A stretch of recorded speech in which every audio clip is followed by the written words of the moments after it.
Da-da-da. I love how you tried to screw it up, and you're so bad at this, you nailed it. It's a Thursday. I'm sorry. Thursday morning, you're hanging out in the break room. Rochester's Classic Rock, 96.5, WCMF. How's it going, buddy? Pretty good, buddy. What's going on, female buddy? Doing good, buddy. 18 degrees right now. Feels like 11. Oh, and it's nice. It's bitter cold. It's cold. It's cold jeans cold. Mm-hmm. But here's the thing. Enjoy this. Yes. Soak this in, because in a matter of 5 days. Yes. You shared this with me, so you go ahead. You go ahead and say it. So I'm watching Channel 10 last night. Okay. Stacy doing a great job. She's saying, like, next Monday, Tuesday, and Wednesday, the wind chills are going to be in the minus. And one of the days, it looked like it was going to be minus 20 degrees. Wind chill. Wind chill. That's school closing weather right there.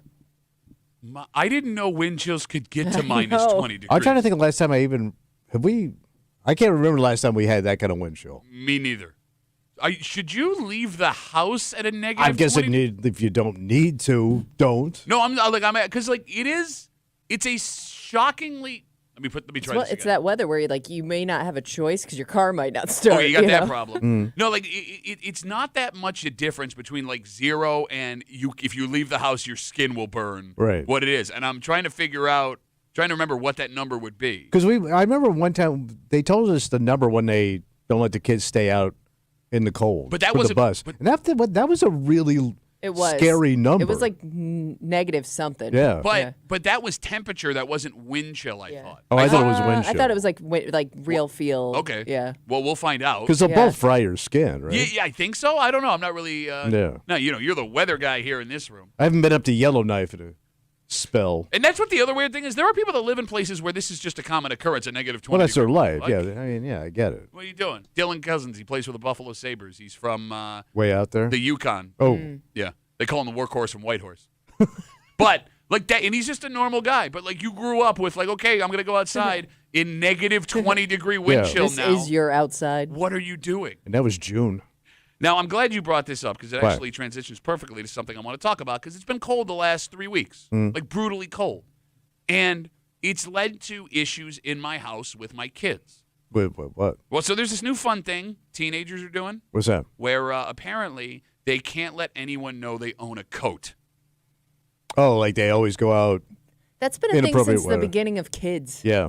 I never wanted to wear a coat. Listen to this one. I don't know if listen, old man. But don't you remember as a kid, your mom made you wear the coat, or especially the puffier the coat, the less you wanted to wear it. Okay, so here's the thing. Because the cool factor starts to go down. I was always a coat guy. Always wore a coat. I don't know. Maybe it's because I wanted to show off people that I owned a coat. Check me out, guys.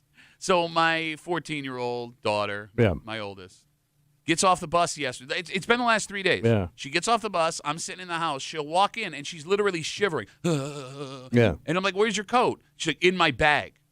Why?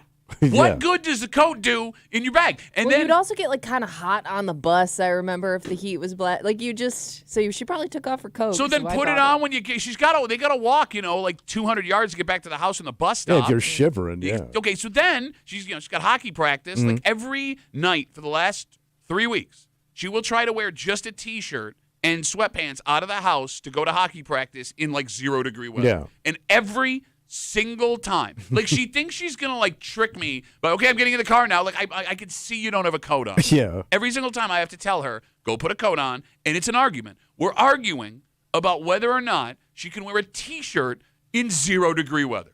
So it's just to be cool. It has to be. But she doesn't. Look, with all due respect to my 14-year-old, she's wearing a T-shirt and sweatpants. You don't look cool in that. But you also don't look cool in a big, bulky, outfit. Okay. It's cold outside. You're going to a hockey practice. I was going to say, but I remember, too, going to and from practice, and, you get out of practice, and you're warm, and you're sweaty, and the last thing you want to do is put your coat on and make your coat sweaty. Look, I'll listen. I'll have a discussion about after-practice coat. Right. That I understand. Right. After-practice coat. But pre-practice coat goes on. All right. And I don't, is there a solution, 252-WCMF, 252-9263, to all you parents of teenagers? Is there a way to ensure the coat goes on? Because I don't know. This is when you're not there. Yeah, because it's impossible. You can't guarantee when you're not around. You have to have the coat cups. Coat cups? Coat cup. No, because I am also too dumb to know. There was always that old wives' tale. If you're out in the cold, you're going to get sick. Yeah. Right. But then there are people now that say no, that's not a thing. It's just whatever. They actually go into cold chambers. because they say it's healthy. But which, by the way, I'm still not totally in on What that is it, either. cryotherapy, Well, whatever they there's call it. and then the cold tub stuff. Yeah. Okay, sidebar on the sidebar. How do people's hearts not stop? When they I get don't those know. It cold doesn't tubs? look like fun. I don't know how like you with the motivate NFL and yourself to stuff? do that. Yeah, but so they sell these now for like regular people. I see them on like Instagram. You got to be an idiot. People swear by it.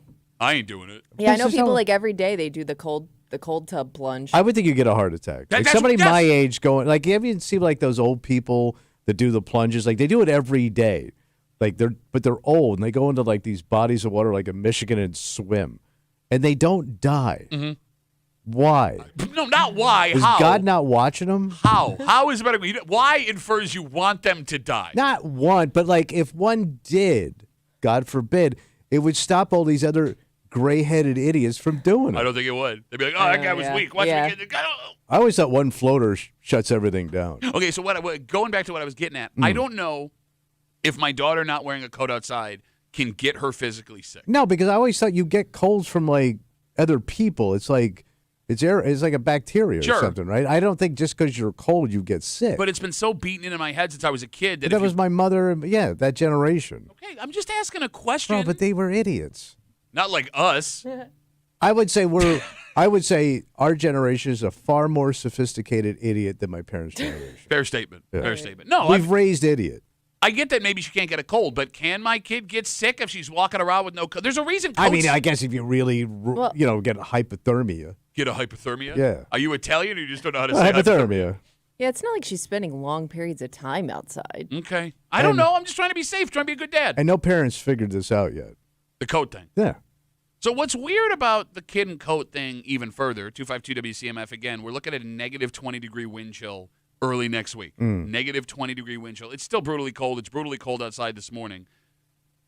Boys, when it comes to coats, as they get older, like into their teens and 20s, the coat goes on. Boys have no problem wearing coats out. Okay. You ladies, however, Kimmy, Yeah. will fight the coat. Well into your 20s. Really? Well, like Kimmy, like when you would go out to the bars Yeah. in Rochester, So stupid. like they would wear their cocktail dresses, Oh, yeah. right? And it's Yeah. freezing cold out. Yep. Stand in line in 20-degree weather Yes. in heels and no coat. Yeah. Why? I don't know. I don't know. Because I they want to can't look even tell foxed you. out, man. Yeah, I think Hold on, it's stop. it's Sorry. What did I didn't hear what he said. Foxed out. Foxed out. Foxed. Yeah, they want to look foxed Foxed out. out. Well, you don't want to ruin the outfit. Right, that's what I'm saying, man. You want to sex it up and stand in line, have all the boys look at you, have other girls be jealous. No, So at that point you're just worried about how cold you are. Could just wear a coat. Could, but I'll probably steal yours at some point. Maybe that's the strategy. Okay. And that always pissed me off because that would happen to me every Yeah. once in a while. It's like, give me your coat. Hey, you have one. It's at your house. You could Yeah, have but brought your it. old coat reeked of cigarettes when you were a puffer. Bro, what kind A of girls? puffy puffer. What kind of girls do you think I was dating in my teens and 20s that also didn't reek of Yeah, cigarettes? true, Come true. on, man. So Everybody, true. all the cool kids smoked back then, man. And I was from the West Side, so, you know. Well, you also maybe you showed up in a coat, but after a few shots, you're like, I could do without a coat, and you get a little cocky, and then you get out there for a little while. You're like, damn it, I should have brought that coat. Yeah, I wonder how many girls got ruined by Jägermeister doing that. And I'm fine. Yeah, I I'm feel warm. I'm good. good. I'm feeling really good. Yeah, That's a little fresh burn air all the won't way hurt. down. I guess I didn't consider the beer sweater. That's a Yeah. good theory. If you're pregame and then you go stand in line and then that cold really hits you, you get the cold bones. Yes. And all of a sudden it's over. It is funny because I actually saw like a group of roaming women walking down Park Ave, and I kind of thought like girls wore coats now just because like they have like cool coats that you can wear, you know. Now they got them cool They do. coats. A lot New coat more- technology. You sound like no, well, someone. They got the hoe listen, coat. The like hoe- once the a hoe coat came I always out. thought like a coat was part of the outfit now, All right. but I was wrong because they were all in t-shirts, jeans, and sneakers. You sound like women that like 80-year-old women they find on like, you know, I thought shacks, they wore coats these days. shacks in Georgia. When I was young, we had to sew our coats out of potato sacks. No, but it was kind of like, oh, times haven't changed as much as I thought they have. I guess I never got the whole process of when you get inside, simply take off your coat. Yeah, but then you got. You gotta but then put it you somewhere. And you know what? I did know some, like, you always knew that one or two people who always lost their coat. So I kind of understood that girl not bringing a coat because eventually that coat was going to disappear. Okay. Yeah, because you got to hang it up with You 1,000 got to either other hang coats. it or hold it. That's part of it too. You know, the biggest scam, when I worked on PXY, 90 PXY, I had to do what they call a club night. Oh, yeah. So on PXY Club Night. Yeah. So on they were famous. Saturday night, I would have to go down to this bar that was on East and Alexander, and it was like one of these like, and it's like the worst people. Yes. The worst people you've ever met, and they're all like 18 to 23. Yeah. And the biggest scam I ever saw, they had a coat room, and if you brought a coat into the club, you were forced to check the coat. Check it in, and you get a tip, and yeah. They charged everyone $10. Wait, $10? $10 a piece to Yeah, check their skipping the coat. Man, what a racket. It was That's such genius. a scam. What job. a genius idea. Look at the free money you get. Yeah. But like, And you probably had people leave their coats behind on top of that too. So Oh, you pay yeah. $10 to leave your coat behind. yes, no, you're right. Yeah, You're I think all absolutely the right. drunks had just left.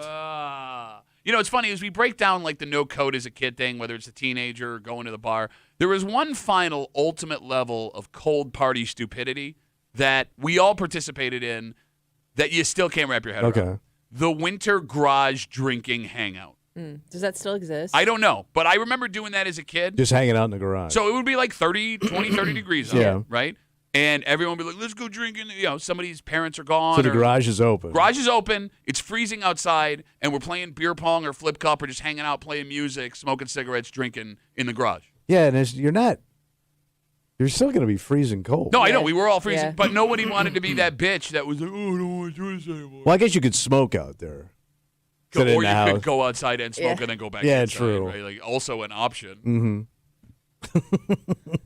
It's just stupid as stuff. Yeah, that's what kids do, though. Okay. It's what kids do. It's how kids are, man. It hasn't changed since the beginning of time. But it's funny, like in the summer, Kimmy, you know, you'd have those like bonfire parties out in the woods or whatever. We never did those in the winter. Would have been way smarter instead of sitting in the garage to go have a Right. bonfire because at least there's True. warmth coming Yeah. from that. True. Like that's But what for we, whatever reason, you felt like the garage, like nobody was gonna catch you in the garage. Okay. Bonfire maybe made a little too much noise. But it's still 20 effing degrees Yeah. outside. I don't know. What are we doing, people? And it's weird how. But you still look back on those times fondly. I do. But I guess the strangest part about this whole thing is. Yeah. It's not like we teach our kids this. We don't tell our kids, be cool, don't wear a coat. We don't tell our kids, don't wear a coat to the bar when you go out partying. Mm-hmm. We don't Just tell our happens naturally. Yes, we don't tell our kids go sit in the cold garage and drink. Somehow, every generation does the exact same thing. Yeah, it's like birds flying. But like why? how they go all in formation. Nobody taught them that. But why?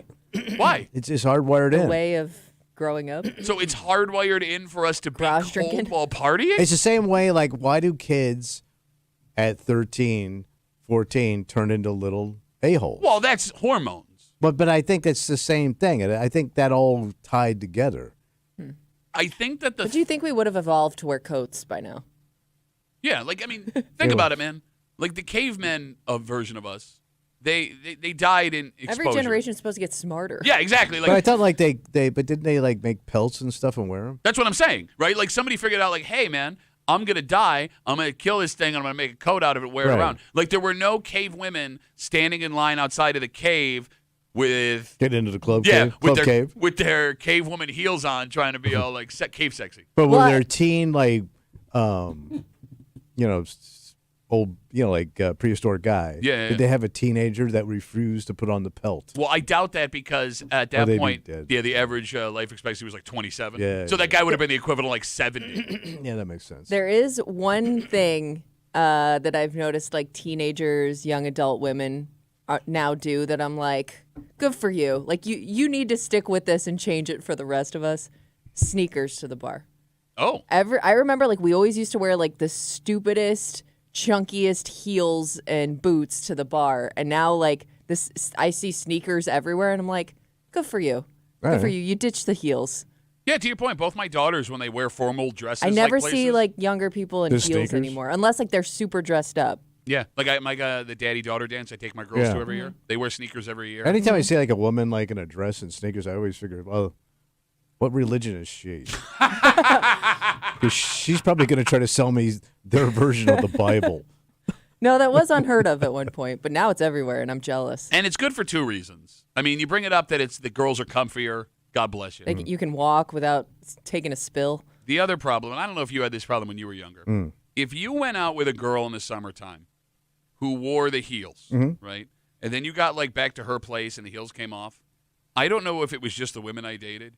Some of those girls' shoes smelled so bad. Sweaty feet. Oh, Oh. my God. Like, Oh, those heels I would come never off and it would, noticed. ha, ha, ha. Well, usually they wore like sandals in the summer, like a heel, but it'd be like a sandal. No, Like the it one. would be open. I know what he's thinking of, and they were very popular when we were younger. They were Yeah. like, But you're they were, talking like, like a fully standard closed high heels. heel. Yeah. They were like boot heels. yeah, Okay, yeah. But like they were so effing that and the ballet flats, man, that you guys wouldn't wear with socks. Don't bring those back. Yeah, those are gross. Those were the worst. Yeah, those- They had yeah. no structure to them too. Yeah. Your feet would be killing you. All right. So Might as well go barefoot. what do we learn here? Oh. All right, we learned that Put you a coat on. Put a coat on. All right. All kids will forever fight to be cold. Yeah. And ladies, stop wearing heels in the summertime because You reek. Yeah, he won't say anything, but you smell gross. We got a dynamite, you smell gross kind of breakup for you this morning here on CMF. It's Thursday. You know what that means. Oh, I think we're going to bitch it out, buddy. That's right. We got a Bitch Voice Theater coming at you just after 7 o'clock. Also just after 7. What happened? Speaking of kids, man. Yesterday, Mm-hmm. we had a discussion about your responsibility if you are hosting a watch party for a big game. Yeah. You know, talking about the Bills-Ravens on Sunday. And this came off of international newsman Wolf Blitzer Yeah. watching the Bills-Broncos game, diehard Bills fan, Western New York guy, on the world's oldest, smallest television. After that discussion, we got a Facebook message from a woman who believed she was invited to a watch party that she's been attending pretty much all season with a family member. Okay. She was informed that she's not allowed to come. Wait, she's banned from the party? She's been banned from the party, and it's nothing she did. Nothing happened. Then what happened? It's her son, How old's the kid? 12. Oh, that's the right age. Not the reason. What? Kimmy brought it up yesterday. You want to be at a party with all Bills fans, and this kid Oh no, is not a Taking- Bills fan. It's going down a different road. Why is a kid? Was he being a dick about it? No, I don't think so. Look, we have one side of the story. We will read you the Facebook message of this woman who says a grown-ass man has told a 12-year-old child Yeah. that he cannot be at this event on Sunday. Oh, no. We'll get into it just after 7 o'clock here at the break room on CMF, plus a whole bunch more. But first, Tom, we're Yeah. talking about the cold. That brings the snow Oh, yeah. and the ice. And that snow and the ice destroys the roads along with the plows that have to move that stuff. And all of a sudden, you're dodging potholes or you're cracking axles and all There's that. some big ass potholes around here. Oh, my God. There's some big-ass potholes. Bro, there's a couple out here that are craters. Okay, bro. I was thinking, like, should we do this? Because he's going to go on an old man rant. It's bad. We have in front of us What? it is costing each New Yorker due to bad roads annually here. Like car repairs? Yes. And Yeah. we can also tell you how many of our roads in Rochester are in bad condition. Okay. But the question is, what does bad condition mean? And we'll get into it next here in the break room. On CMF.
We've all been there, Tommy. Where's Ben? Where's Ben? You're driving along, not paying attention, just zoned out. All of a sudden, you see a pothole, big one. Oh, yeah. You know you can't swerve. And you have effed your car up. Yeah, you hope to God when you get home that everything's still in one piece. It's funny, too. We all make that, like... Yeah, you tighten everything. But, like, that does nothing to help the car, right? Yeah. It turns out that costs us a hell of a lot of money each year. And with the numbers we have in front of us, it's hard to know if we have it worse than anywhere else with weather like us. We got to be the top. Why? Because we get so much harsh weather up here. You're hanging out in the break room, Rochester's Classic Rock 96.5. WCMF, just after 6:45, a federal government group is looking to make us healthier. Okay. And they have a way. It is not forcing you to do anything. It is simply providing you with information. That's all you need, Pat. And the two questions become, one, would this work? And two, why are people so against it? Oh. And we'll get to it just after 6:45 here in the break room on CMF. Rochester drivers lose $1,800 a year based on bad roads. Car repairs? Things like that, yes. Tires. Axle. This according to a report by TRIP. They're a national transportation research nonprofit. And the report looked at road and bridge conditions throughout the state of New York. So statewide, it costs the average driver $1,800 a year. I'm going to say right off the bat, that sounds high. Well, It does. because there's people like I haven't had any issues for a couple of years, but then there's got to be some people that are getting like effed hard driving on rough roads. If I crack an axle, because that can happen. So I did that. What does that cost? Did? You don't want to know because back then that was about $2,500. Oh, okay. So I Wow. guess that and would that be was worth it. and it was only just the one because I thought like the axle like in the old days ran across the car, and the guy goes, no, it's just the one side. Oh, good. That's what I thought. Yeah. So I'm thinking, okay, half off then. Sure, no, yeah. $2,500. Oh, okay. So I guess that would make up for I it. can't imagine what it did. That was 15, 20 years ago. I guess what I'm saying is, you would have to be pretty unlucky to annually have something That's what I'm saying. that bad. So there is some poor schmuck that is really having a rough go of it, man. I think if you're driving, an older car, you know what I mean, they're probably more susceptible to getting roughed up. I don't know, man. I hear they don't build them like they used to. They don't, But here's the thing. We actually can narrow things down closer just to the greater Rochester area. Okay. Not how much we're spending, but how bad our roads are. Because according to this study, locally, just in the greater Rochester area, they found that 12% of the roads are, and I quote, in poor condition. Okay. 12%. Is that a lot or a little? That doesn't seem even right, but okay. Okay, you're being. Well, this is such an old man What's- thing. you're What's doing. poor condition? That's a very vague term. Because my poor condition and your poor condition would be different. What the hell does that mean? How do you know? Pittsford poor condition is different than Henrietta poor condition. Because you probably grew up on rough roads and Gates, right? Gates was always good about keeping their roads That's clean. what you think because that was your normal. But if I saw it, it would look like Saigon after the fall. Okay, you're right. We don't know what rough road Right. is, but it says 12% of rough roads, Right. 12% of roads in Rochester. But wait, are if in- only 12% of the roads are causing $1,800 well, that's statewide. annually per car, Okay, I knew you were going to do this. that doesn't make I sense. knew you. No, listen to me. I'm Listen to what I'm saying. Statewide, Right. the number is $1,800. Locally, 12% of our roads are in bad condition. So Right. that could mean that people are paying more in other communities, which is Yeah. bringing up the average statewide because we actually have a better road situation than Buffalo, Syracuse, Albany, Watertown, City. whatever. Yeah, I mean, Long I don't- Island. Think also about how you talk about our rough weather.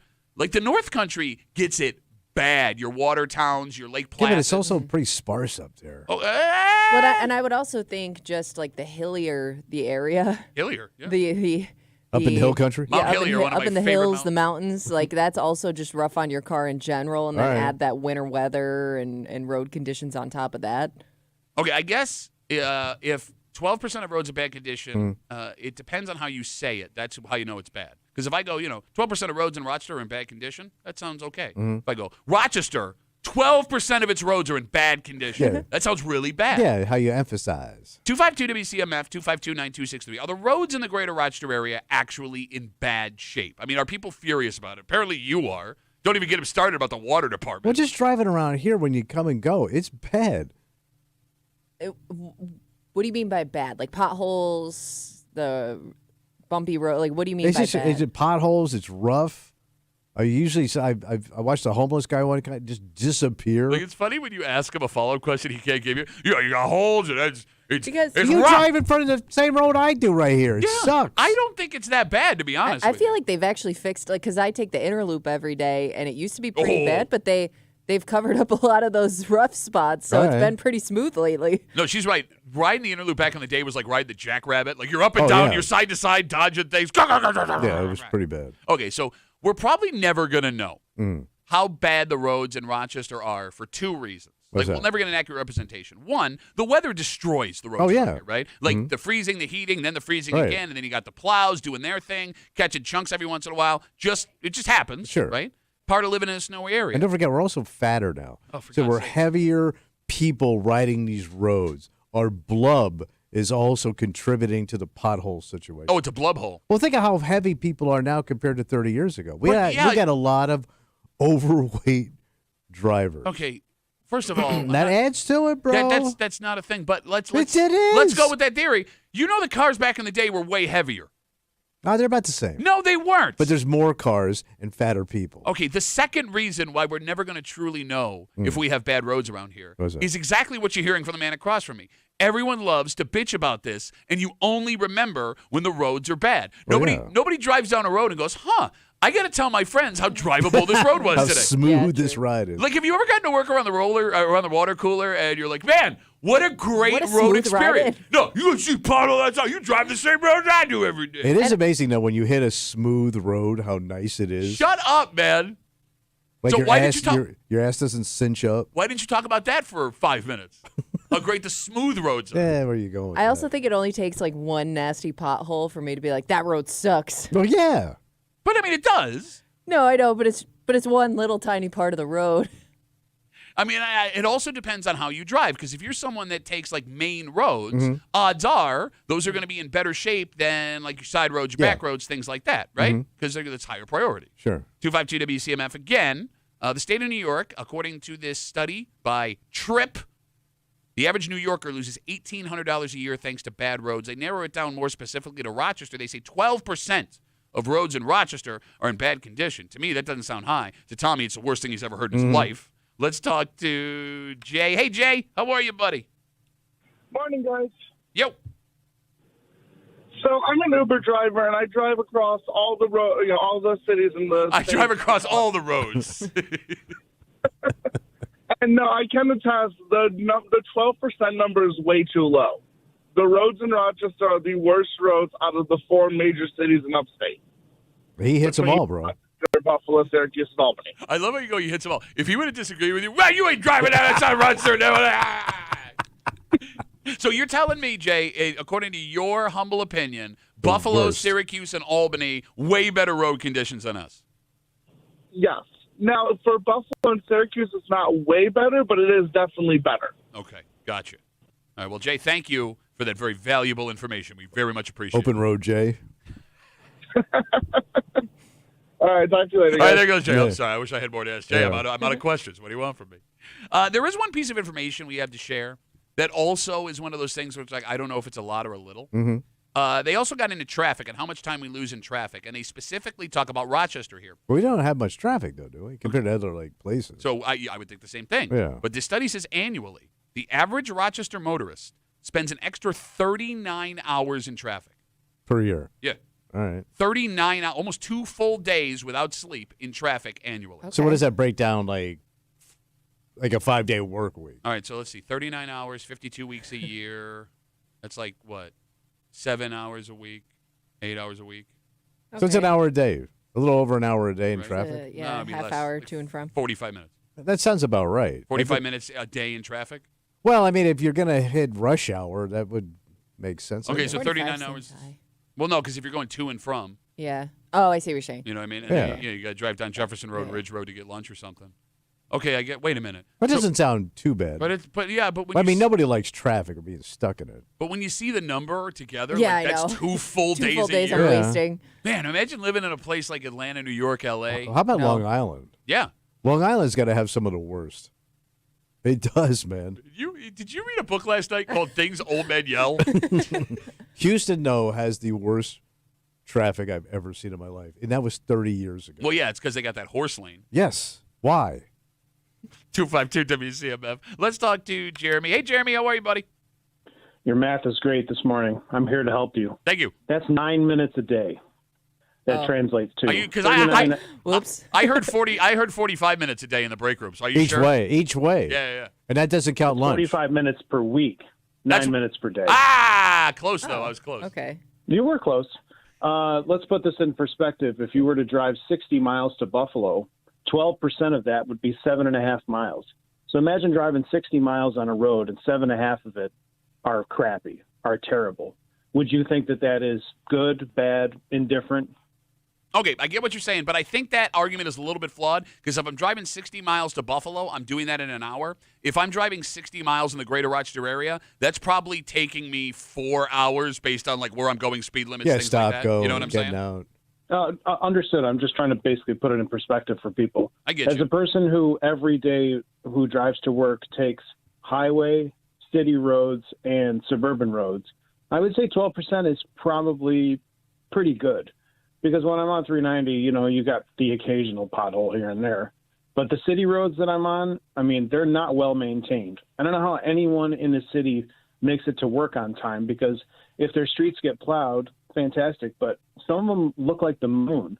I visit my father's house every week, and he lives in the heart of the city. And you'd just be better to walk down the street than drive your car because you'd spend $1,800 by the time you get from one end to the other. I mean, I don't know how people do it. he is right, man. Like if you lived in the city as a kid, like growing up as a teenager, 20s, whatever. Like Park Ave. Yeah. Like Park Ave, Winton area, Monroe, whatever. Like parking your car in the wintertime was the worst because either you weren't going to find a spot, Yeah. you weren't going to be able to get onto Or the you're street. stuck there for days. Yes, right. It was a nightmare.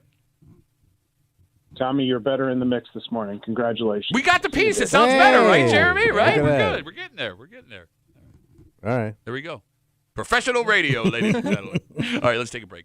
You just mentioned, the reason why we got such bad roads is because people are so fat We now. are. Okay. We're the fattest we've ever been in recorded history. By the way, you don't know that because when Look around, it's not bro. like they were recording, look how big Jack is. Look at them old pictures of like the Yankee Stadium and all that. Everybody was- Babe Ruth. He looks like he was in great shape. You know why he was fat? Why is that? He was rich. Only the fatties were rich. Everybody else was poor and skinny because they just lived off of like lard and booze, Okay, so then in that way, which would be great. getting people to not be Yeah, unhealthy to de-chub. would be a good idea. Yeah. And that's what the federal government has a plan for. Okay. And they're not going to force anything. This is simply providing information, but it's become a very controversial idea. And I'm curious to know, Tommy. Like what to do. Well, no, they have a plan. Okay. They have a plan. But you think it's controversial? No, I know it's controversial because some people are arguing about it now. And I'm curious if you think Yeah. this would even work. Okay. We'll tell you what it is next here in the break room on CMF.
Knowledge is power. Oh, yeah, go get some. Letting people know something, allowing them to make their own decisions. Folks that want this for the food we eat say that's all they're trying to do here. Great. And they believe it will go a long way to solving even what you see as a big problem in America. But you do have to wonder, with so many of us knowing what we want and loving these delicious items, would looking at this before we eat it make any difference at all? You're hanging out in the break room. Rochester's Classic Rock 96.5, WCMF. Just after 7 o'clock. It's Thursday. You know what that means. I think we're going to bitch it up, buddy. Mitch Voice Theater coming at you with this Bills-Ravens game on Sunday. Look, everyone's fandom is kicking into high gear. Oh, yeah. And Kimmy, the fandom of Bills Mafia leading up to a game like this is so much fun. Oh, yeah. It can also have some negative effects. Oh, what happened? Like, as a fan? Well, the fandom and passion you have for your team. Like, for Okay. example, how a woman wrote us after a discussion we had yesterday explaining how a grown man has exiled a 12-year-old child. Brings out the worst, and yeah. We'll get into it just after 7 o'clock here in the break room on CMF. The Food and Drug Administration. Oh, that's your top administration. They are proposing an idea, Tommy, to try and get people to eat healthier. All right. So they say we have a chronic disease problem, and they believe the food we're eating plays a big part. But it can be hard to know what is good for you and how bad some of the things that we eat and that we love can be. So what are they going to do? Their solution is a front package label on all the stuff we buy that they're calling nutrition info boxes. But you already got the chart on everything you eat. And I'm about to explain why this one's different. It would tell you in big bright colors, numbers and letters, the percentages of nutrients the food you're about to eat has. It would also tell you straight up if the numbers are low, medium, or high. They argue, to what you just said. So this thing's just going to tell you if it's nutritious. It's going to be in your face. Yeah, I mean, that. I'll be honest with you. I haven't seen an example of what it just looks seems like it's going to make it more obvious. Exactly. Yeah. Bold. It's going to be bold. Yes, because they say, Tommy, the current food labels you brought up, not only are they too small. Well, it's always on the back or the side or the bottom. You got that. They say it's also confusing, and the average person doesn't have a full understanding of what they're reading on those nutrition labels. That thing is about as base as it gets. I would disagree with you. Okay, so their argument, they give an example, right? So they say that there are plenty of companies that argue foods being fat-free on the front of the box. It's splashed across the front, right? But you would have to go on the back and go way down the nutrition facts to find, 90% of the sugar you're supposed to have that day is actually in this box that I thought was... sugar doesn't show up as a fat. Exactly. So that's their argument here. Okay. Look, people... Spell it out for you. People believe they're making healthier choices when, in fact, they're not. Okay. So, Tommy, would something like this work to give people more information? Of course not, man. People just going to eat and... Man, you know when you eating bad. I love when people go, I didn't know I was eating bad. You know when you're eating bad. You're just lying to yourself and you're just shoving it in your fat face, and then you wonder why your jeans don't fit. Do you think people go, oh, my God, this has sugar in it? I'm not going to eat anything. Try eating stuff without sugar. It sucks. Yeah, how about It's that? bland. Yeah. If it's bland, it's good for you. If you drop something and your dog walks by it, that's a good diet. You were going to say, Kimmy? No, I think you're right to an extent. Like, if I'm going to the store and I'm getting the snacks, I'm getting the cookies, the You're chips. putting it on. There is an aisle dedicated to bad food. Right. But I do think that there are some things that are, in a gray area that you think may be healthier than they are. Because, if you go through, I'm thinking, an example of that would be, yogurt. Okay, good one. Because there's some yogurt that, you just think, I'm eating yogurt, I'm healthy, but there's so many different variations of that yogurt, and some are better than others that I wouldn't know where to start. Don't eat fat. Granola- Fat. Was that a commercial for your new yogurt? Fat. Okay. Yeah. Granola or protein bars wouldn't be another perfect Right. example. Well, those things are, that's just it's a candy. protein bar. I understand. It's healthy. Crunchy candy. I understand, but if some of them, you go look at it, and it's got a guy climbing a mountain on the side of it, and gets you 300% of your daily protein intake, and yeah, it's a candy You also bar. have to be super active for that to, really be effective. 252-WCMF, 252-9263. I will argue what you just said, Tommy, that people know that they're eating bad. I would argue that you're wrong. And yes, to an extent, you know that this is not the healthiest thing in the world. I have proof of it. Remember a couple of years ago when New York State mandated that all restaurants, fast food restaurants, had to put the calorie count per item? Yeah, you had the chart there. Right? Okay. Look, personally, speaking for myself, I was aware that when I walked into a fast food restaurant, I was not making a healthy Right. choice, right? When those numbers went up on the board, and you have to admit, were you not stunned how bad some of that stuff was? I was stunned at what I thought was like, okay, there's no way there's that many calories in this drink. Yeah. Drinks really shocked me. So you're proving my point. But I would, but But does it I knew they stop were people? sugary. But like I there was like certain like those frappuccinos, whatever the hell they call them. Yeah. That there Don't was, act like you don't know what they're called. But they got like those culottes. Those things are like Yeah. massively full of calories. By the way, he's trying to sound all like tough. Like, I wouldn't touch those. When my wife came in the other day, Yeah. she brought him a cup of coffee. He asked for a latte with a mocha drizzle. But it's just a drizzle. Mocha drizzle.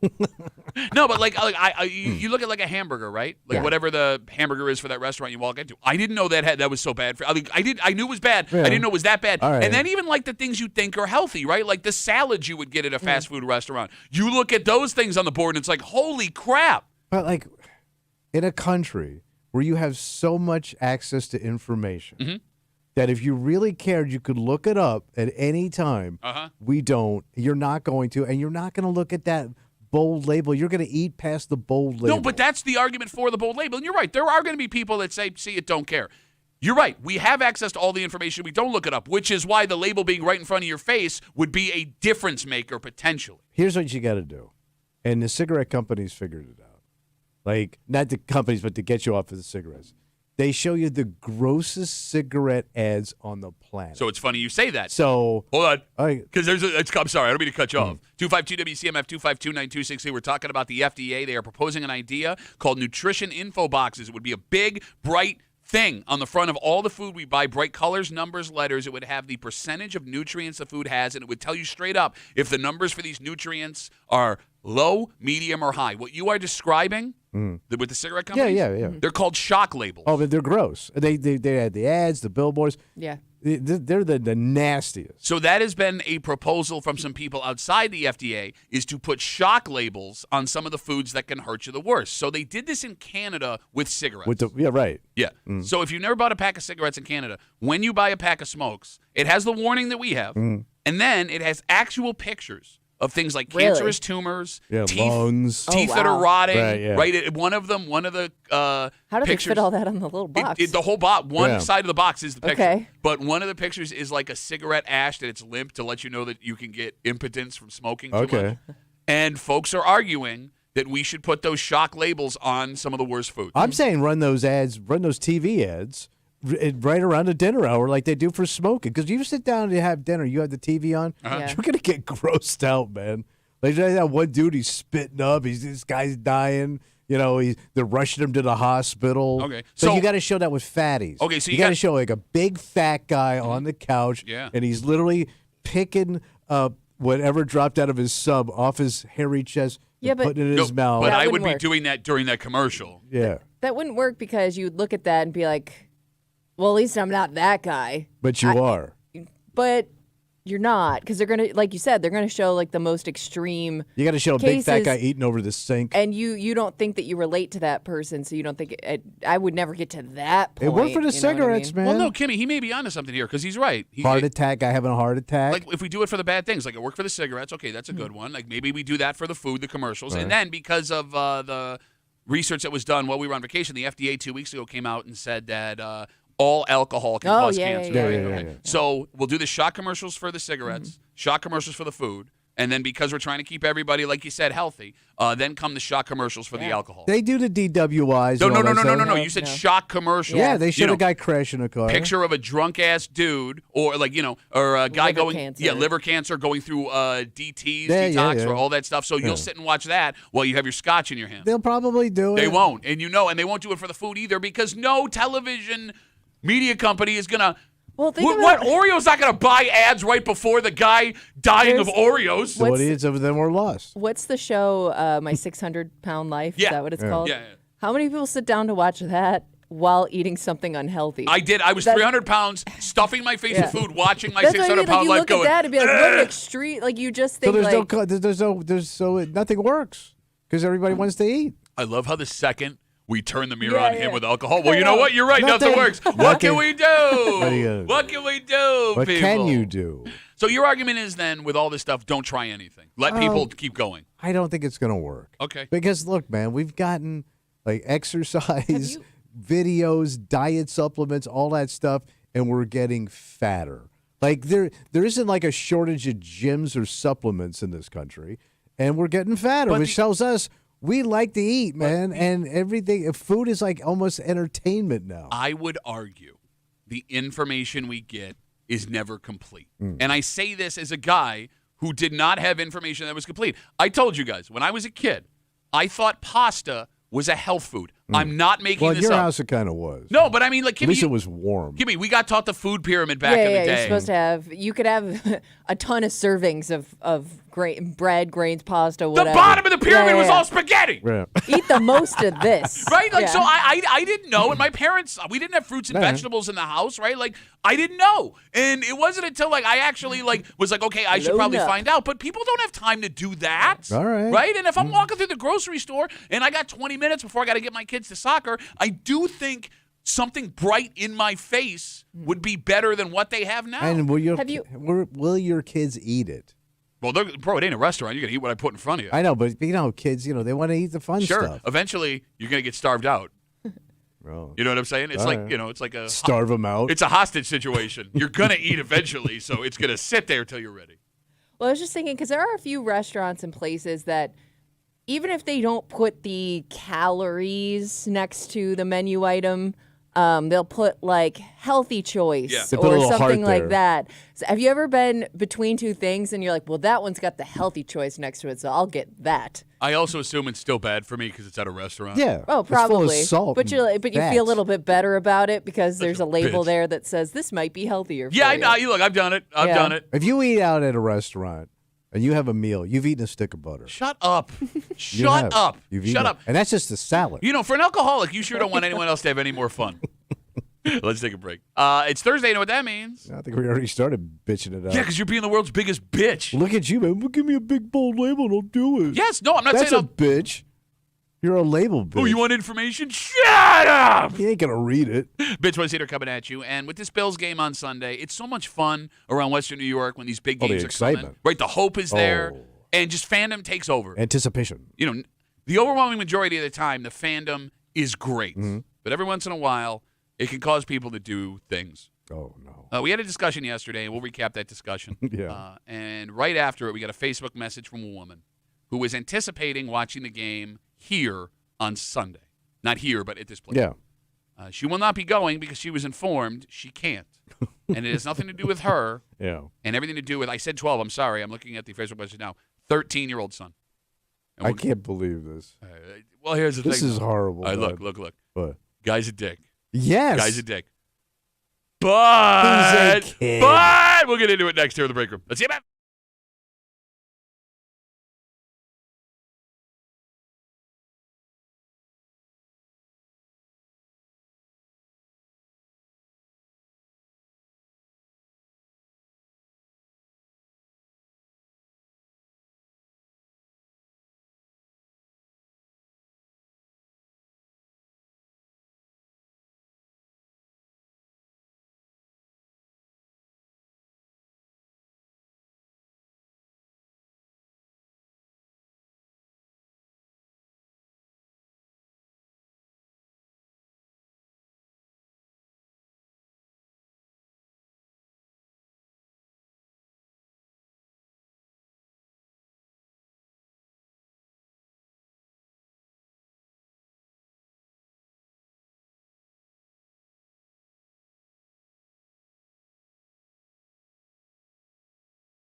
when you're watching the game in your home, that's your safe space. It's your kingdom. And if you're a diehard, chances are you only invite like-minded people to enjoy that game in your home. Mm-hmm. And that's the problem we're looking at right now.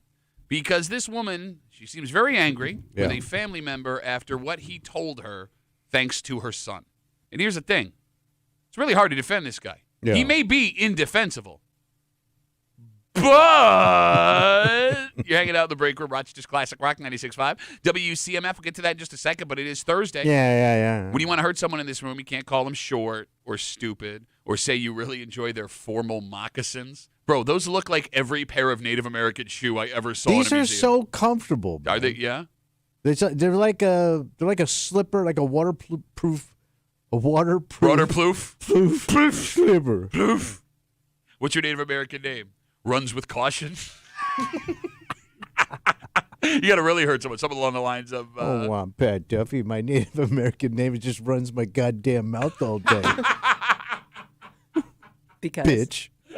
Well, we really heard him today, Kimmy. We take all your bitch voices, we run it back, we call bitch voice theater habits. Now, on CMF. And now, Bitch Voice Theatre, featuring Thomas Muley, accompanied by Patrick Duffy. Right, I'm not losing nothing. What a spoiled bitch you are. Oh, Mr. Pittsburgh, I don't need to trade a figure for $20,000 cash. Spoiled with hands? Oh, you can't wear my shoes because Tommy's got little baby feet. You can't wear them because I'm a normal man and I'm just a little man. You can't wear my little man shoes. So I'm going to go to home now because it's 10:01. Hey, you're talking a lot for a guy. He's running away right now. We could have stopped him. He's getting him a sack and maybe more. Oh, you want to call 2 sacks? No. Oh. All right, you know what? Yeah. 2 sacks. Yeah. You got Greg Rousseau Yeah. getting 2 sacks. Oh, I'm Pat Duffy. I want to go to Crankistan and check it out on a vacation because I'm just a crank-loving little bitch. What are you scared? What are you scared? Oh, he's telling me I don't want to take the over, but I'm going to take the over because I want to pander to people listening to the show because I'm a scared-ass pandering-ass scared-ass bitch. Take the under if you think I it's can't under. win. You bitch. Pat Duffy, I'm so jealous of dashing Tommy this morning because he's so cool with his hipster Italian racing gloves because I'm a non-dashing little bitch. Kimmy got me my Yeti travel mug. Look at that. You bought it for You him. bought can't- it for I know me. I have one too. Oh, I'm Pat Duffy. I want to dress up like Tony the Townie this morning and walk around like I don't have a job, but I know that everybody's bar schedule this week, and I got everybody's picks in on my squares because I'm just like Tony the Townie little bitch. And that was Bitch Voice Theatre on WCMF. Yesterday we talked about expectations from a host when you go and watch like a big game at their Yeah. house. And it came off of a story we saw in news that international newsman Wolf Blitzer, Western New York native and diehard Bills fan, And rich guy. super rich, watches Bills games on what has to be a 40-year-old television Yeah. in a wooden entertainment center I like a solid state. connected to the first ever DVD player Yeah. and a VCR. But after that discussion, as we were talking about, like Kimmy, you said, like your deal breaker, I'm walking out if I see XYZ. We got a message from a woman named Sabrina. And I'm just going to kick it right over to Sabrina. Sure. You ready? Quote, I have another rule you can add to your hosting a football game party list. Don't be a jerk. All caps, by the way. All right. She goes on. My cousin invites us over to watch Bills games every week. I've gone like 8 times this season. I'm a fan, but not like you and Kimmy, more like Tommy. Right, casual. Oh, you're not going to take offense to that? No, I get it. Because I would have. She goes on. My 13-year-old son is a Ravens fan. He plays quarterback and likes to try to play like Lamar Jackson. He has his jersey and everything. My cousin texted me on Monday and let me know that if my son is coming Sunday, that we should plan on not being there because it's Bills fans only. Oh, and no. he didn't want a fan of another team to be there to watch He's it. banning a 12-year-old because he's a fan of the other team. 13. I'm sorry. I said 12 earlier. It's 13. Either 13. way. Okay, so she goes on. I am very surprised by this because my son and my cousin get along great. So I thought he was joking, but he wasn't. He How said sad. if the Bills win, we can come over next week, but not this week. I am very angry. I haven't had the heart to tell my son because I think he's going to be hurt. All because a man in his 30s can't handle a 13-year-old boy cheering for his favorite team in front of him. Also, he listens to the break room, so please read this on the air so everyone knows Okay. what a bad person he is. And as the phone starts ringing, that might be him right now. Bro. All right. Right. He's a dick, right? He's pathetic. Kimmy, I need you here. Hold on. Wait on the phone. Okay, you said pathetic. Yeah. He's a dick? Yeah. Okay, he's a dick. I mean, you A even if you kid. did that to an adult, it's kind of a dick move, right? Like somebody that you normally watch a game with, but you're like, I can't watch it with anybody that's not a Bills fan, which I understand, but you can't ban people, child. especially family. Okay, so when you say pathetic, Yeah, because like adult, you're a dick. You do this to a kid, you're pathetic. I mean, let the little kid have his fun. okay. This is really what this sport is for. Yeah, no, you're right. You know, for little kids to pretend You're right. that they're heroes and they want to wear their clothes. You're right. You're right. I mean, look, he's family. He's a child. You went out of your way to uninvite them when it sure sounds like, according to Sabrina, they assume they would be welcome. Yeah. And I don't know. It makes you look so weak. I don't know how many people would openly defend what this man has done. I hope nobody. But here's the thing. What? All right. The phone number is 252-WCMF, 252-9263. You have to admit, well, you can't because you don't know. Kimmy, you have to admit, watching the game with opposing fans, especially big games, Yeah. can be a little rough. And there are circumstances where it works. Because if you go to a game and you're sitting next to fans of the other team, those people paid for a ticket just like you. Yeah. They are exercising their fandom by going to the Lions Den and show support. Most of the time, you can hang with them, shoot the breeze, have fun. I can respect that. If you go to watch a game at like a bar or a restaurant, you're in a public place. Folks that don't cheer for the Bills most of the time have to go somewhere to watch it because it's not on locally, and you're both just hanging. I can respect it. Your home is your sanctuary. Yeah. That is where you are protected. To watch a game, especially a game of the magnitude that it has on Sunday, with someone in your home that is actively cheering against your team, Yeah.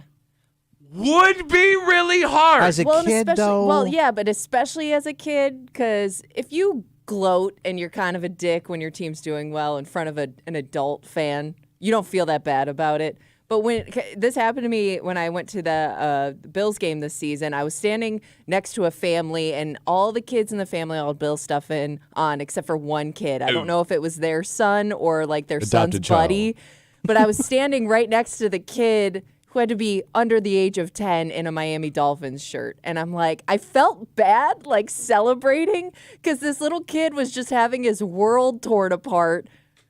You know what I mean? Like, I was very aware that there was a little kid Hey, welcome to the real cheering for the world, Tony opposite Tua. team sitting next to me. Like, I didn't want to be a dick to that kid. Well, here's the thing. It's his fault for not having a personality and having to choose to be a Dolphins fan in Western New York. But We can't I get do back think into that. I would care more about a kid cheering for the opposite team than I would an adult. Oh, I'm not even talking about my feelings as not to hurt the kid. Yeah. I'm talking about my inner anger. Yeah. If something I Okay. do not like happens in the game and I turn over. But that's what I mean. Like, you're more aware, Yes. right, of the way you're acting. Yes, no, look, you're a much more selfless person than I am. That would not even cross my mind about not gloating in front of the kid. I would worry about how I would feel if something negative happened with the Bills and that kid starts cheering at my house. Because I'll say this, man. After I read this yesterday, I had the realization.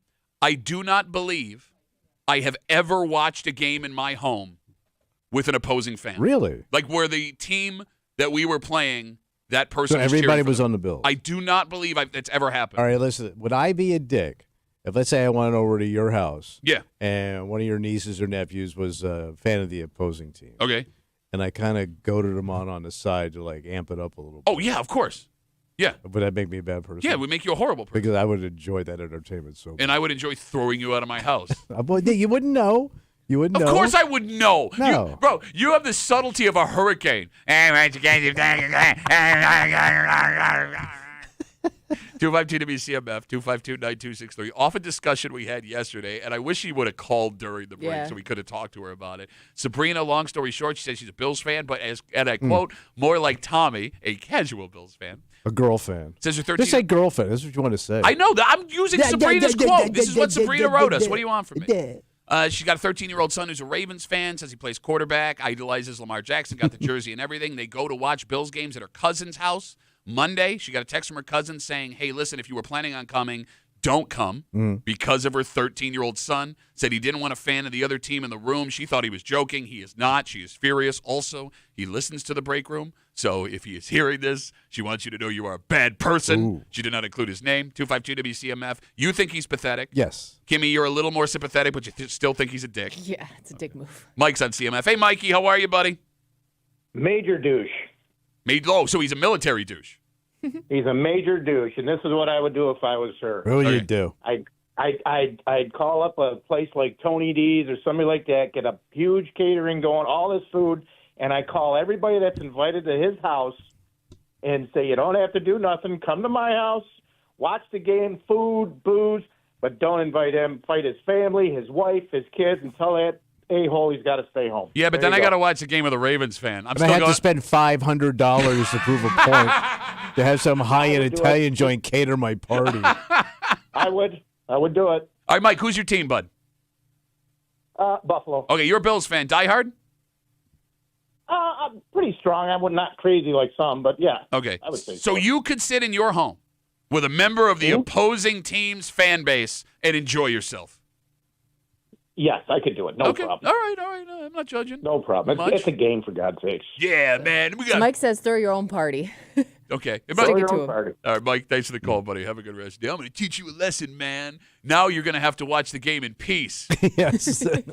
Oh, no, please, no. Yeah, empty my house out. Yeah, that's a good point. Yeah. You know, now that I'm thinking about this, Yeah.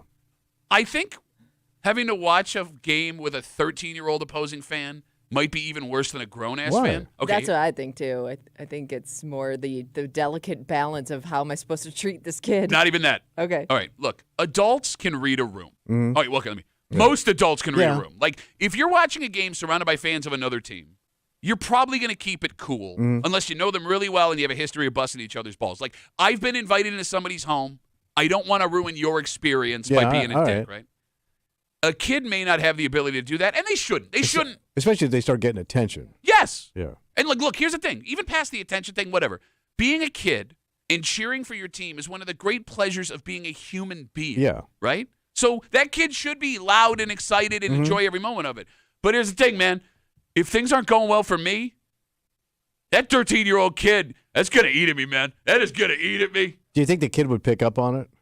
Like your demeanor would change to the point where the kid might start picking up on I it? think you would have to directly say something. But like you could just start not being as nice or just to be quiet and not interact with the kid anymore. I mean, I don't know if I was that perceptive at 13. Yeah. Were you? I don't know. Because I was always obnoxious, so I don't know. And, I was always that kid, like 24/7.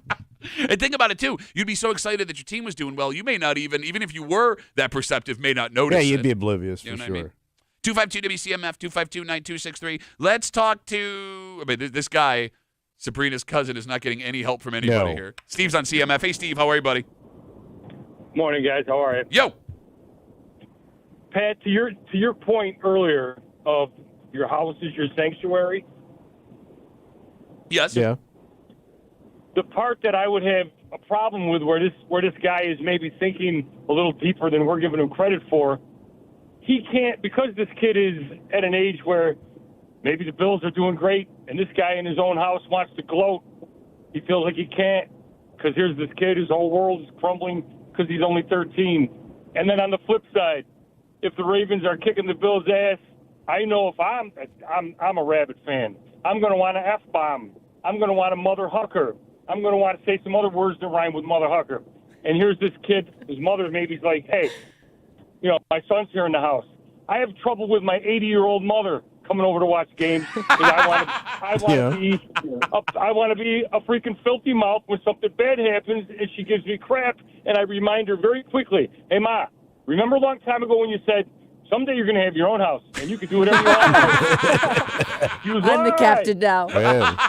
You lie. No, she lied. I still can't do what I want to do in my house when my mother is over. Hey, amen, brother. I'm with you there. All right, let me ask you this. Bill. All right, go, Bill. Steve, I do have a question, though, because I don't disagree with All right. anything you're saying, but I still feel like this guy's kind of a douche, and I think it boils down to this. What's that? Steve, if you had a 13-year-old Ravens fan that was planning on coming to your house, could you call their parents and tell them you can't come? I probably couldn't, Pat, but Okay. I would be watching that game on like in first gear, if you will. So you'd be I'd have to restrained. so Understood. reserved. Yeah. I would probably excuse myself every now and then to go in the bathroom and cheer or scream, but I couldn't feel like I'm watching it, totally unabated because of the Ravens fan, 13-year-old kid. That's, I don't know. Unless he's a special kid, and no, Tommy, I don't mean that kind of special. Don't drag me into this. I love dragging you into it. We think a lot alike, except on this topic. Steve, it's just a call of contradiction the whole entire Steve's trying time. so hard not to swear right now. Steve, I said I'm a lot like Tommy. I'm going to say something. I'm going to totally contradict myself. And, too bad. all right, Steve, I got to take some more calls, but thanks for the call, buddy. I All really right, see appreciate it. Take care. There go Bills. There goes Steve. I love it. My favorite thing Steve said is watching the game in first gear. I don't know if Yeah. I've ever watched a Bills game. Well, you in get that first gear. restraint because there's a kid in the room or somebody you don't want to piss off. You got it. And here's the thing, too, man. Like, I'm with everything Steve said. I'm in agreement with him. And I also don't believe, like, this guy in this Facebook message is obviously a douche. You disinvited a 13-year-old family member because he's going to wear a Lamar Jackson jersey over to your house because he likes Ravens. But, if I'm being honest with you, Yeah. like, I wouldn't have the balls to tell them you can't come. No, you couldn't. But this cousin, I kind of do respect the fact that he is so heartless. Oh. He was able to do it. You respect his level of fandom? I would want to do it. I couldn't bring myself to do it. I'm too soft to look at a 13-year-old and be like, you can't come. Yeah, because you're basically telling off a relative. Yes. Well, and it's a child. Even if it's not a No, relative. but it's also affecting the mother. Yes. So, Man, I don't care about. but there's collateral damage here. You're right. You're right. know. But, like, I don't want that. I don't want that kid in my house. I'm sorry. I don't want him in my house. Yeah. Or there's a million kids you don't want in your house, but you got a deal. I mean, like, most kids in my house I don't want in my house. Yeah. Bro, every time, my daughters are 12 and 14, it is literally just a tornado of screams. Bang, scream, bang! Let's take one more call, 252-WCMF again. Facebook message coming off a discussion we had yesterday about Wolf Blitzer, his tiny TV, and the rules you have for hosting a game. Sabrina writes us, says she's a casual Bills fan. She's got a 13-year-old son who's a Ravens fan because he's a quarterback and he idolizes Lamar Jackson. He's got his jersey and everything. She and her son go watch Bills games every once in a while at her cousin's house. The cousin texted her on Monday and said, if you're planning on coming, please don't. We cannot have a Ravens fan in the house with everyone else watching it. She thought he was joking. He apparently was not. She is furious, and she hasn't told her son yet because she thinks he's going to be hurt. 252-WCMF. Patrick has got the last word. Patrick, how you doing, buddy? Hey, good morning, guys. How's it going? Good, man. So, I guess I'm like on the fence with this one. I guess he is being an asshat, but on the other hand, I don't know. Maybe it's time to introduce that 13-year-old kid into the world of football fans. It's playoff time. Light that kid up. Teach him a lesson. Tensions are high. Bring him into the fandom Hurt his of feelings. at-home TV watching games at 13 years old and teach him what it's about. Allow rough him up. to, Push him allow around. to talk crap to you, talk crap to him, just have a good old time. He doesn't have to stay away from the game. My daughter is a Swiftie Chiefs fan, and my son is a Dolphins fan, and I'm a Niners fan. Yeah, you got a wide range in that house. Adopted. And I've had them over, when the Niners played the Chiefs, when the Niners played the Dolphins, when the Dolphins beat the Niners, when the Chiefs beat the Niners, and I let them sit there and heckle me, and we have a great time. Like, introduce. But do them you to that heckle your world. daughter back? Also, how's that going to affect the relationship between that uncle and that child later on? Like, oh, my uncle was an ass and he didn't let me go watch the game with him, so screw him. No, yeah, here, Patrick. Thanks for the call, buddy. I really appreciate it. I don't think we were getting where we wanted to go there. No. I think it goes back to Steve's call. What's It's that? the biggest argument for the kid not to be there, and I'll tell you why. What's that? He's right. A 13-year-old kid will live for their sports team, Yes. whatever it is. And I vividly remember I was right around that age during the Music City Miracle when the Bills lost that playoff game in '99 in Tennessee. Mm-hmm. And I vividly remember the unbelievably crushing feeling I had watching that game in my house for like a week. Okay. And I wouldn't want to do that to a kid. Yeah. But I would Well, also. that kid's gonna feel that way no matter where they're watching it. Yeah, right? but it would have been Yeah. worse had I been sitting in a room All of right. Tennessee All right, Titans true, fans that true. were. No, I But mean, you I'm know not- what? I think you made the best point here. The point you started with, I think, is the best reason What's why that this? kid can't be there. I don't want to be responsible for the devastation of a Yeah. child. Yeah, I don't Yeah. want to teach your kid a life lesson. That's your job. So then ban him. Yeah. No, but no, you no, still no. can't say they can't come. Yeah. No. All right. Unnamed cousin, who Sabrina wrote the Facebook message about, she wants you to know she thinks you're a douche. But as we had the discussion, it sounds like more guys came around on his side. So I don't know what to tell you. Okay. Yeah. All right. All right, let's take a break. Bro, What happened? like we have this thing that happens in our region. People get elected to office. Yeah. Small town offices. Mhm. They do their job for a little while. Yeah. And then what they happens? end up in the news for the most insane thing you've ever They heard. go a little crazy. It's happened again. And here's the thing. We have like no details about this, but just the accusations themselves. That wild, huh? What are you doing in this political position? Getting caught allegedly in this situation. And we'll get into it next here in the break room. WCMF.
You bring up any politician, Yeah, okay. and you'll find plenty of people who have a problem with that politician. Oh, sure. But it sure does feel like in our area, we lead the nation in stories like this. What happened? Well, it's one thing, Tommy, for an elected official to be mired in controversy. Yeah. But for some reason, our region, Well, we got some whoppers. bro, a laundry list of small-town elected folks getting in the strangest situations with the law that you can imagine. But it goes way back. Like, since I started here. Like, just crazy politicians. And some go on to go national and then go crazier.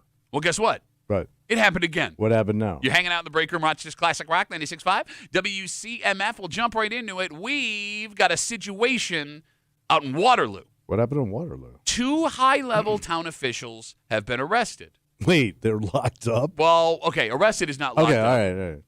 Police say the Waterloo town supervisor and a town councilman have been arrested for burglary. Oh, Well, like Nixon style? straight like up like break in. Watergate and Waterloo? Story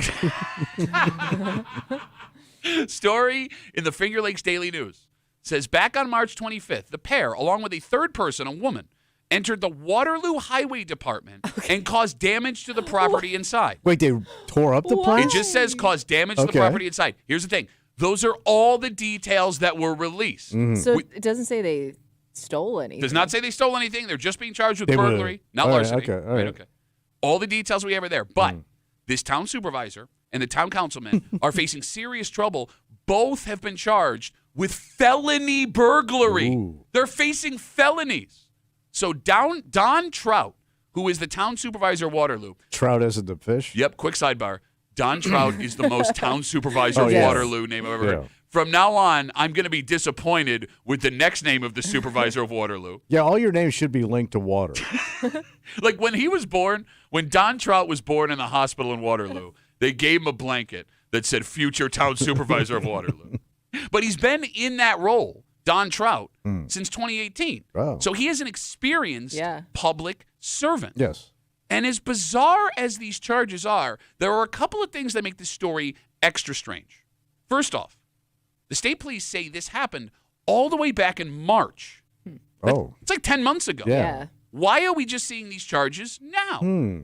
Also, as we said before, there are no details as to why this threesome may have gotten into the highway department and started messing stuff up. Worst threesome of all time. You brought a trout. But here's the thing. What? It's such a weird situation. Yeah. There isn't even any room to speculate. Because Seems it's like almost it's sounds worth like- the risk. Well, it sounds like they were trying to make somebody look bad. Okay, I didn't think of that. Maybe. Right, Okay. you know what I mean? But you Like- needed 3 people to do it. Well, Nixon needed 5. Yeah, and look how that went. Yeah. And Look, also, like I'm more disappointed that you didn't have somebody do it for you. Well, I mean, It's look, small towns, yeah, man. you're not But Nixon. I'm saying, You're the but, You're but they're- overhead. no, but I'm saying you're gonna get Overhead. caught. They're gonna know it was you in the building.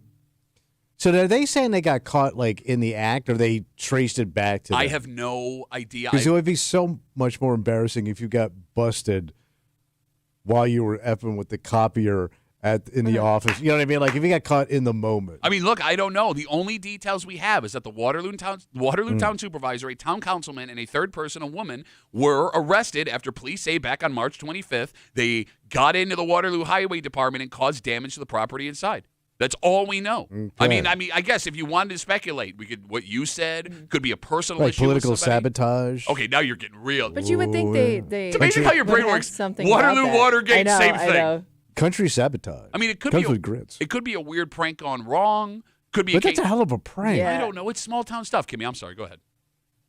No, I was gonna say I would think if they messed with something like information, that would be part of the story. But again, maybe they're waiting as Yeah. they're doing more of an investigation. I mean, it happened back in March. But here's the thing. Yeah. As much as this doesn't make sense, if we look at the history in our area, it doesn't have to. Because when it comes to our region, Oh, bro. one of our proudest traditions is having small town elected officials getting in trouble for the most bizarre possible things. For example, whether it's the head of a highway department allegedly trying to hit a subordinate with his car, then calling the family member of another town supervisor employee, or excuse me, another town employee, racial slurs. Whether it's a town judge allegedly pulling a gun and pointing it at a defendant in a hallway before he presided over a case. Whether it's a different town judge who was arrested after he beat himself up with a toilet seat on the front steps of a courthouse, then tried to say he was assaulted by two men in an effort to secure prescription painkillers. All of those stories are true stories. And that's just a few of them. It's the tip of the iceberg. We covered all of those stories. Your imagination does not have the ability to invent some of the stories we've seen. Wasn't there one where the dude hurt himself at a construction site spying on his girlfriend? Yes, he fell off a ladder or something like that. No, it was a town judge that climbed a ladder and fell off it trying to spy on an ex-girlfriend. Right. Yes. And that was different than the story of the town judge who used an employee of his that worked in his office who lived across the street from his ex-girlfriend to spy on her. Yeah. Two girlfriend spying stories from small town judges. So, Tommy, here's what's really confusing about this. Yeah. Whether it's the story we have with these Waterloo politicians, any other one we've talked about. We know that small town politics can be a freak show. Oh, yeah. And that the smaller the population of an area, the smaller the pool of qualified candidates you have to pull from. No, that's true. Okay. But technology is too good today to be shocked by someone's bad behavior only after they're elected. 20, 30, 40 years ago. Yeah. If a guy, woman was running for some kind of small town public office, you only saw what they showed you in public, right? At the spaghetti dinner fundraiser or the 4th of July fireworks. And if you had they could hide their past. Bingo. Or their actual personality. Yeah. If you had some smooth-talking scumbag Well, they all were, buddy. who knew how to work a room, Oh, sure. they could keep that away. He was a good guy. But now with social media, all that stuff is out in the open. And in fact, But it ain't stopping anybody. No. Tommy, we've seen plenty of elected officials get in trouble from social media. That was posted after they got elected, but it was on social media before they got elected. Yeah. Right? I saw it coming. Like rarely in these small town officials arrested for strange stuff is it the first time you went, or somebody goes, ooh, it always comes out afterwards. Like, well, he had put up a post about people coming from this specific country. Or there was just stuff like building. Right? Yeah. 252 WCMF, 252-9263. We are talking about the town supervisor of Waterloo, a town council member of Waterloo, and a third woman who were arrested after police say back on March 25th, they broke into the Waterloo Highway Department and caused damage to the property inside. Those are all of the allegations we have. We don't know why it took so long for the charges to surface, but what we do know is that Don Trout, the town supervisor of Waterloo, The truster?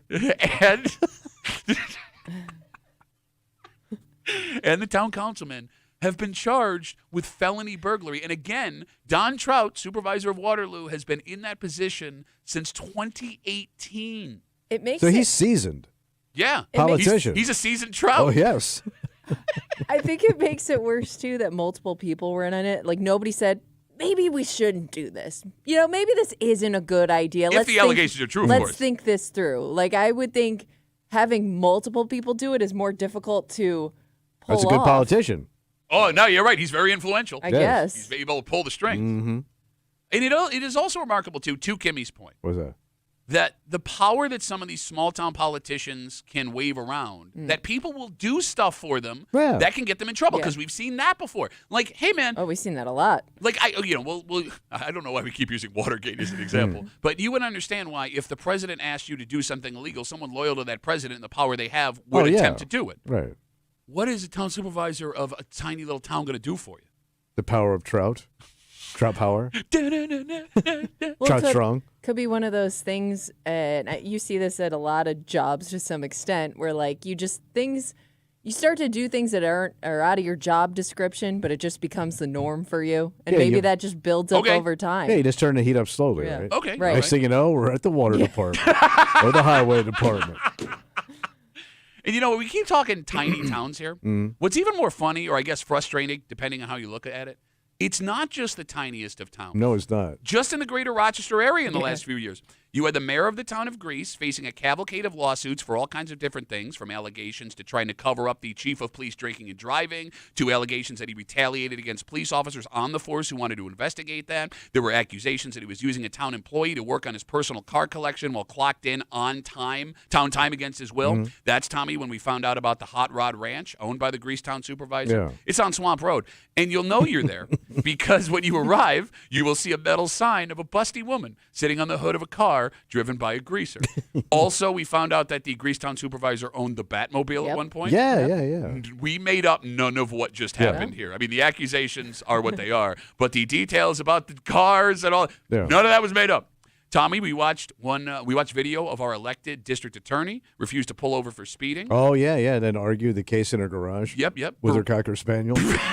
Berated the police officer. She then issued an apology just days after she defiantly said that she did nothing wrong. The last mayor of the city of Rochester was mired in scandal, ended up leaving office early as part of a plea deal due to campaign finance issues. And who can forget what might be the headliner?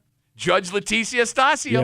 Yeah. That went on forever, man. Did. Didn't it end up in Thailand? Oh, yeah. It's a story that started with a DWI arrest, had her refusing to go to work, but also refusing to quit. There was an impromptu trip to Thailand included in that story. And we haven't even scratched the surface of all of the scandals that we've covered. And here is the scrote kicker, Tommy. What's that? The kick right in the scrote. It is easy to say politicians suck. Oh, I can't trust them. Clowns. Yeah. What a bunch of clowns. But we're the ones putting them there. Oh, yeah. And these stories that we've shared, even the ones we've just touched on here, the tip of the iceberg, they're Democrats, they're Republicans. Oh, yeah, they're all over. They're rural, they're urban, they're suburban. So there's not a person listening to this show that could sit back and be like, well, I didn't do that. Well, we all did this. You know why? Because Lady Crazy is blind. Whoa. Put that on a T-shirt. But, like, nobody has the high ground here. No. Not a single political, social party idea is able to be like, we didn't Point do to this. the other side. They're all crazy, Yeah, man. They're yeah. all crazy. Stop electing crazy. Yeah, but that's the only people that want to do these jobs. Also a valid point. Right? Well, I think, it's a combo of that mixed with people follow you. You have influence over people. It's got to get to your head, and it's got to add to the crazy. Well, maybe there's another theory here. What's that? Well, because we talked about a long time ago on the show, because I thought this was a very interesting conversation. There are people that exist in this country that could be president, mayor, governor, whatever, and be fantastic at the job. But they're boring. They're boring people. Yeah. Right? They're going to sit there and talk like this. Yeah. They're going to lay out every plan that would They're actually lame. work, Yeah. but you're not going to listen to it. Right? It takes someone with charisma to be able to win an election. Is it possible that everyone with charisma is also a psychopath? Could be. So maybe when you elect an official, they have to bring somebody lame with them into office. Okay. Well, no, because we've seen some psycho presidents bring in some lame-ass vice presidents, and that was insane. No, I'm saying like lame, like he'll do some of the actual work. Oh, so you're saying co-governor, co-president. Yeah. That's also an Right? interesting idea. Vote for me, and I'll bring this lame guy along. He'll do all the stuff we really need to do. Really boring-ass, lame person. Because lame people get stuff done. Yeah, you're right. Lady crazy is blind. Yes. And lame people get stuff done. Mm-hmm. I think we solved the All problem. right, we're all done. And if we get any more updates, Vote for lame. I will say this: you want a little entertainment later on today. Google Eric Massa. well, you can't leave it at that. You have to. We got time. Because Eric Massa has to be the headliner because he ended up being a bit on Saturday Night Live with Jerry Seinfeld. All right, we'll give you a little tease. All right. He started as an elected congressman. Well, he started locally in the you're Southern right. Tier and worked his way up. And he became a congressman. Right. And his political career ended due to tickling. Yes. A national tickling story. Yeah. But then he had problems in the Southern Tier even after that when he tried to run again, and it just went hysterically funny. Well, you know what they say. But Never tickle anyone's Southern Tier. mm-hmm. Let's take a break. Let's go from local folks gone crazy to local guy done good. Oh. Because with all of the pomp and circumstance surrounding this Bills-Ravens game, there will be a local kid front and center right before kickoff. And he's obviously talented getting this opportunity. In fact, this is the second time he's doing it, but Yeah. Kimmy makes a really good point. There's a lot of pressure here. Oh, yeah. Not just all the eyes on you, not just the need to perform, but you're only remembered if this happens, and it's not good. Oh. And we'll get into it next here in the break room on CMF.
Bills Ravens, 6:30 Sunday live right here on 96.5 WCMF. If you want to watch the game, watch it. you could do it with the biggest Bills fan I know. We're going to party, baby. Tommy Mulay's going to be hanging out at the Bill Gray's Tap Room in Chi-Li. Delicious food, fantastic drink. Cocktail hour, baby. That's right. 6:30. Get there, baby. Somebody find Tommy an Uber.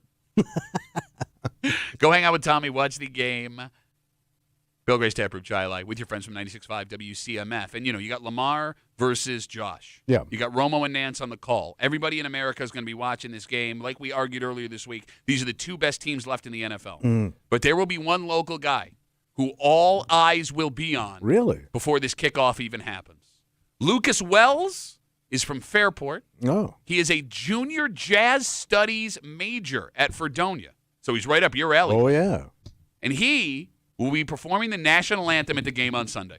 Man. That's a big spot. That is It is. big It is. pressure. So I'm wondering too, will he be on TV? I mean, will that? Because Oh, you know, good normally they for the big games especially they'll show the whole pregame stuff, pregame routine. I wonder if he'll be on for that. Okay, so normally, I'm just thinking out loud here. Yeah. Normally when they show like the playoff anthems, it's Yeah. because someone at least semi-famous is singing it. True. And with all due respect to Lucas, is Lucas CBS famous yet? I don't know. I don't know. I So just he's didn't know a if they did it singer or is automatically. he a musician? It sounds like Both. he's everything. He's musically Okay. talented. He does it all, man. He's looking like he was sitting in front of an organ. I think he does. I think All he right. plays multiple instruments, from what I gathered. That's from pretty the story. cool. Yeah, but there's plenty of pictures of you sitting in front of an organ, and I don't think you're musically inclined. Well, I never got invited to any big games. Yeah, because you kept blowing it. So here's the thing. Yeah. This is a major challenge. Oh. Not yeah. for Lucas, but period. Yeah. The national anthem is a really hard song Yes. to sing, right? And then you have the pressure of 72,000 eyes Yeah, upon the you nerves. while you're doing it. It's also going to be 8 degrees. Yeah, singing in the cold's got to true. be brutal. That's why they didn't make that follow-up movie. Sing Sing, it oh in my the God, he's cold. dead.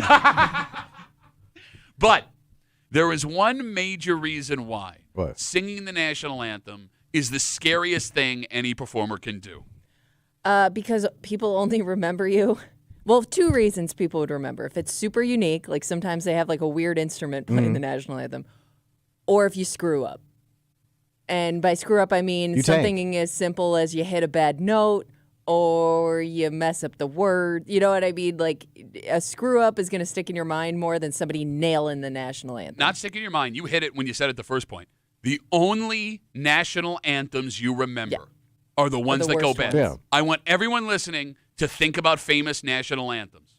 And you only remember the disasters. Yeah. I can only think of one good one. It was Whitney Whitney Houston. Houston, yes. Yeah, yeah. That is the only Yeah, you're good. right. Maybe Right. Marvin Gaye at the All-Star game Okay, with the NBA. but Whitney's just stands Yes, out. Yeah. yes. But no, you're right. One definitely, maybe 2 depending on Yeah, how old of you are. all Right. you've seen. Like Man. you have to be so good you bring people to tears. Yeah. That's when you remember those. And it's a once in a lifetime moment. But the tankers are all over the place. Yeah. man. And you can rattle off 10 of them off the top of your head, whether it's Fergie. Remember when Carl Lewis did it Carl at a Lewis. yeah. Land on the Free? I'll get it back. Roseanne. Oh, my God.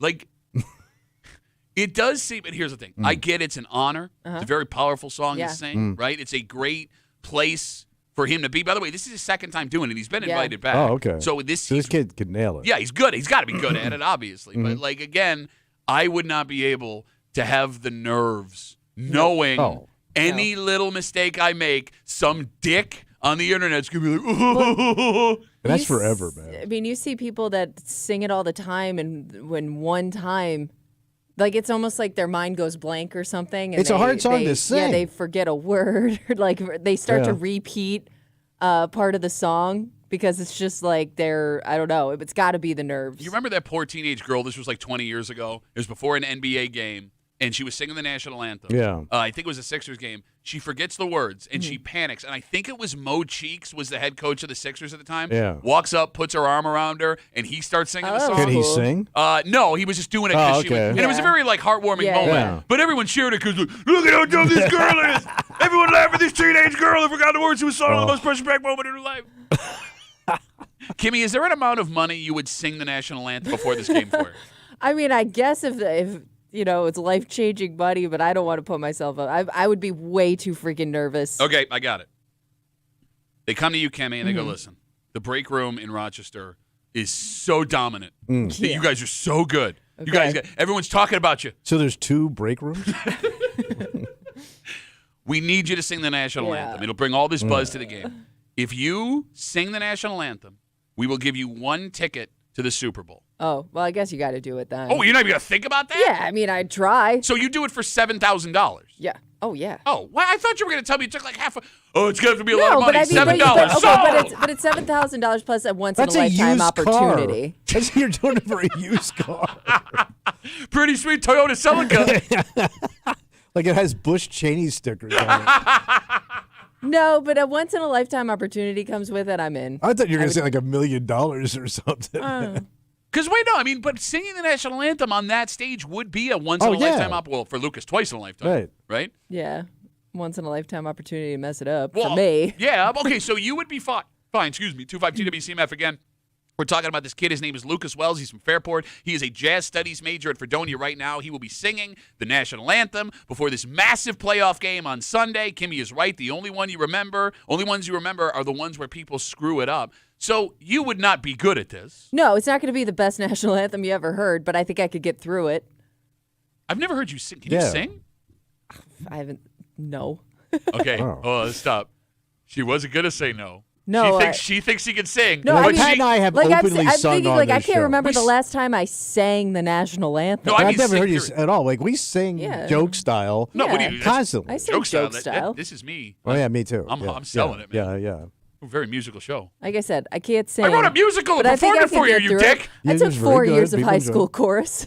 Oh, you were in chorus? I was. Really? What a nerd. You had to take a music credit. Did you do like concerts your parents had to go to? Mm-hmm. Oh. You sure did. Did you have any solos? No, they didn't really do so. You had to do like Broadway show night to do that. You didn't do Broadway night? I did. You had to do Broadway night just solo, so you didn't do that? No, I did. So you didn't have any solos on Broadway night? No. All right. Were you in any musicals like growing up? No, I didn't. I wasn't a theater kid. I was too nervous for that. I was not good on stage. She was in Guys and Some Girls. I was jealous of the kids that could do it. Oh, well, you wish you were that kid. Kinda, yeah. I just didn't. I did not like doing that in front of an audience. I love how you're laughing at it. You're dressed like every guy that's ever directed a musical ever. I need energy, people. All right, so good luck to Lucas this weekend. Yeah, I got to check him out. By the way, I don't want to look. Right. Well, we don't know what other game Lucas sang the national anthem. Did the Bills? I think it was sometime at some point this season. Oh, in that case, they won because the Bills are undefeated at home. Oh, all right. I was gonna say if Good luck, Charm. True. If he sang and they lost, Yeah. I love you, Lucas, but get the hell out of here. Yeah. All right. So tomorrow we have our very important Divisional Football Friday. Yeah. Right around this time, Tommy will be telling it like it is. And we'll have our good buddies Mike Danger from 95.7 The Fan and from the Let's Go Duffalo podcast, Ryan Duffy. Ryan Duffy. They will be in. And Ryan came in as you last week. Yes. Yeah. I don't know what idea he's got for Baltimore. Baltimore's a weird setup. He didn't watch The Wire. He could pull off that chick from Hairspray, Ricky Lake. These are really deep cuts. That's what for I'm saying. What Baltimore. else he got for Baltimore? Was he come in as a giant crab? Oh, a crab cake. He loves cake. And crab. Mm-hmm. Well, he surprised us by coming in as Tommy last week, Yeah, which yeah. was out of the norm of. I mean, he could just make something up. Could he come in as a bird? As a raven? Yeah. Okay, you get these high.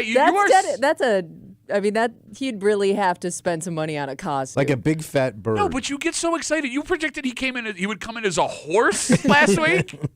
We'll find out tomorrow on a divisional round Football Friday here in the break room on CMF.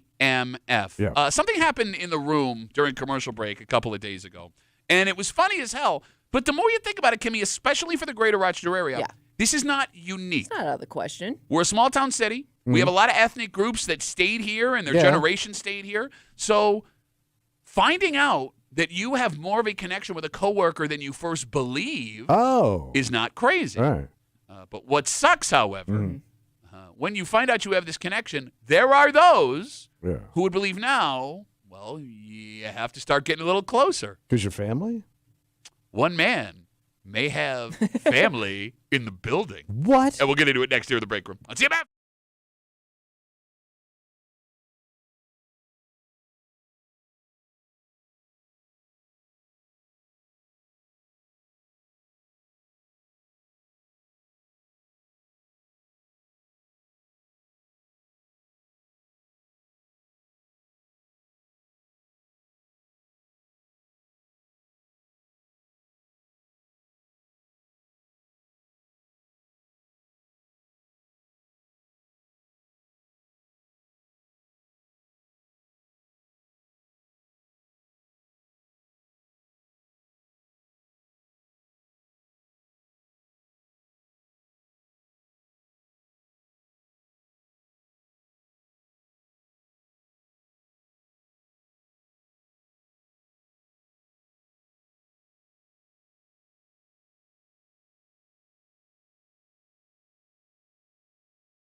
The world is a smaller place than we think. Okay. Rochester definitely a small-town city. And because of that, Tommy, there are connections you have with people that you don't even realize. In fact, there may be coworkers that are more than just coworkers, and you have no idea. Wow. It's something that someone in this room may have found out earlier this week. And if this does happen to you, it can change everything about your coworker relationship if you let it. Yeah. You're hanging out in the break room, Rochester's Classic Rock 96.5. WCMF, you're missing Tommy's really cool outfit. He's going for, like, less tough Springsteen. Log on the Odyssey app, WCMF.com, YouTube or Twitch. Our live stream is up. The Break Room WCMF, on YouTube or Twitch. All of that brought to you by our good friends at Three Heads Brewing. Stock up with Kind IPA for the big game. Always be kind. This weekend. And always be kind. Bro, you've been doing this for 30 years. Stock up for the big game. Always be kind. That's their slogan. I know. It is, but why all of a sudden are we adding to that? Because anytime I hear the ad, he always says that. How's he saying? Always be kind. Maybe they're looking for a new voice guy because you're nailing it, buddy. Yeah. So, Yeah. the other day, we're sitting in the room during a commercial break. Yeah. And our coworker from 98PXY, Moose, he comes walking in. And he had something to say to you. So he was asking me about relatives in Florida. He asked if you had relatives in Florida. And from there. So I guess his aunt or something knows a muley down there. He Or has is related to. Yes, Yeah. somebody that he is related to is also related to a muley. Muley, spelled the way, M-U-L-E, like the animal. Yeah. So I said, I know all the relatives in Florida, and that ain't one of them.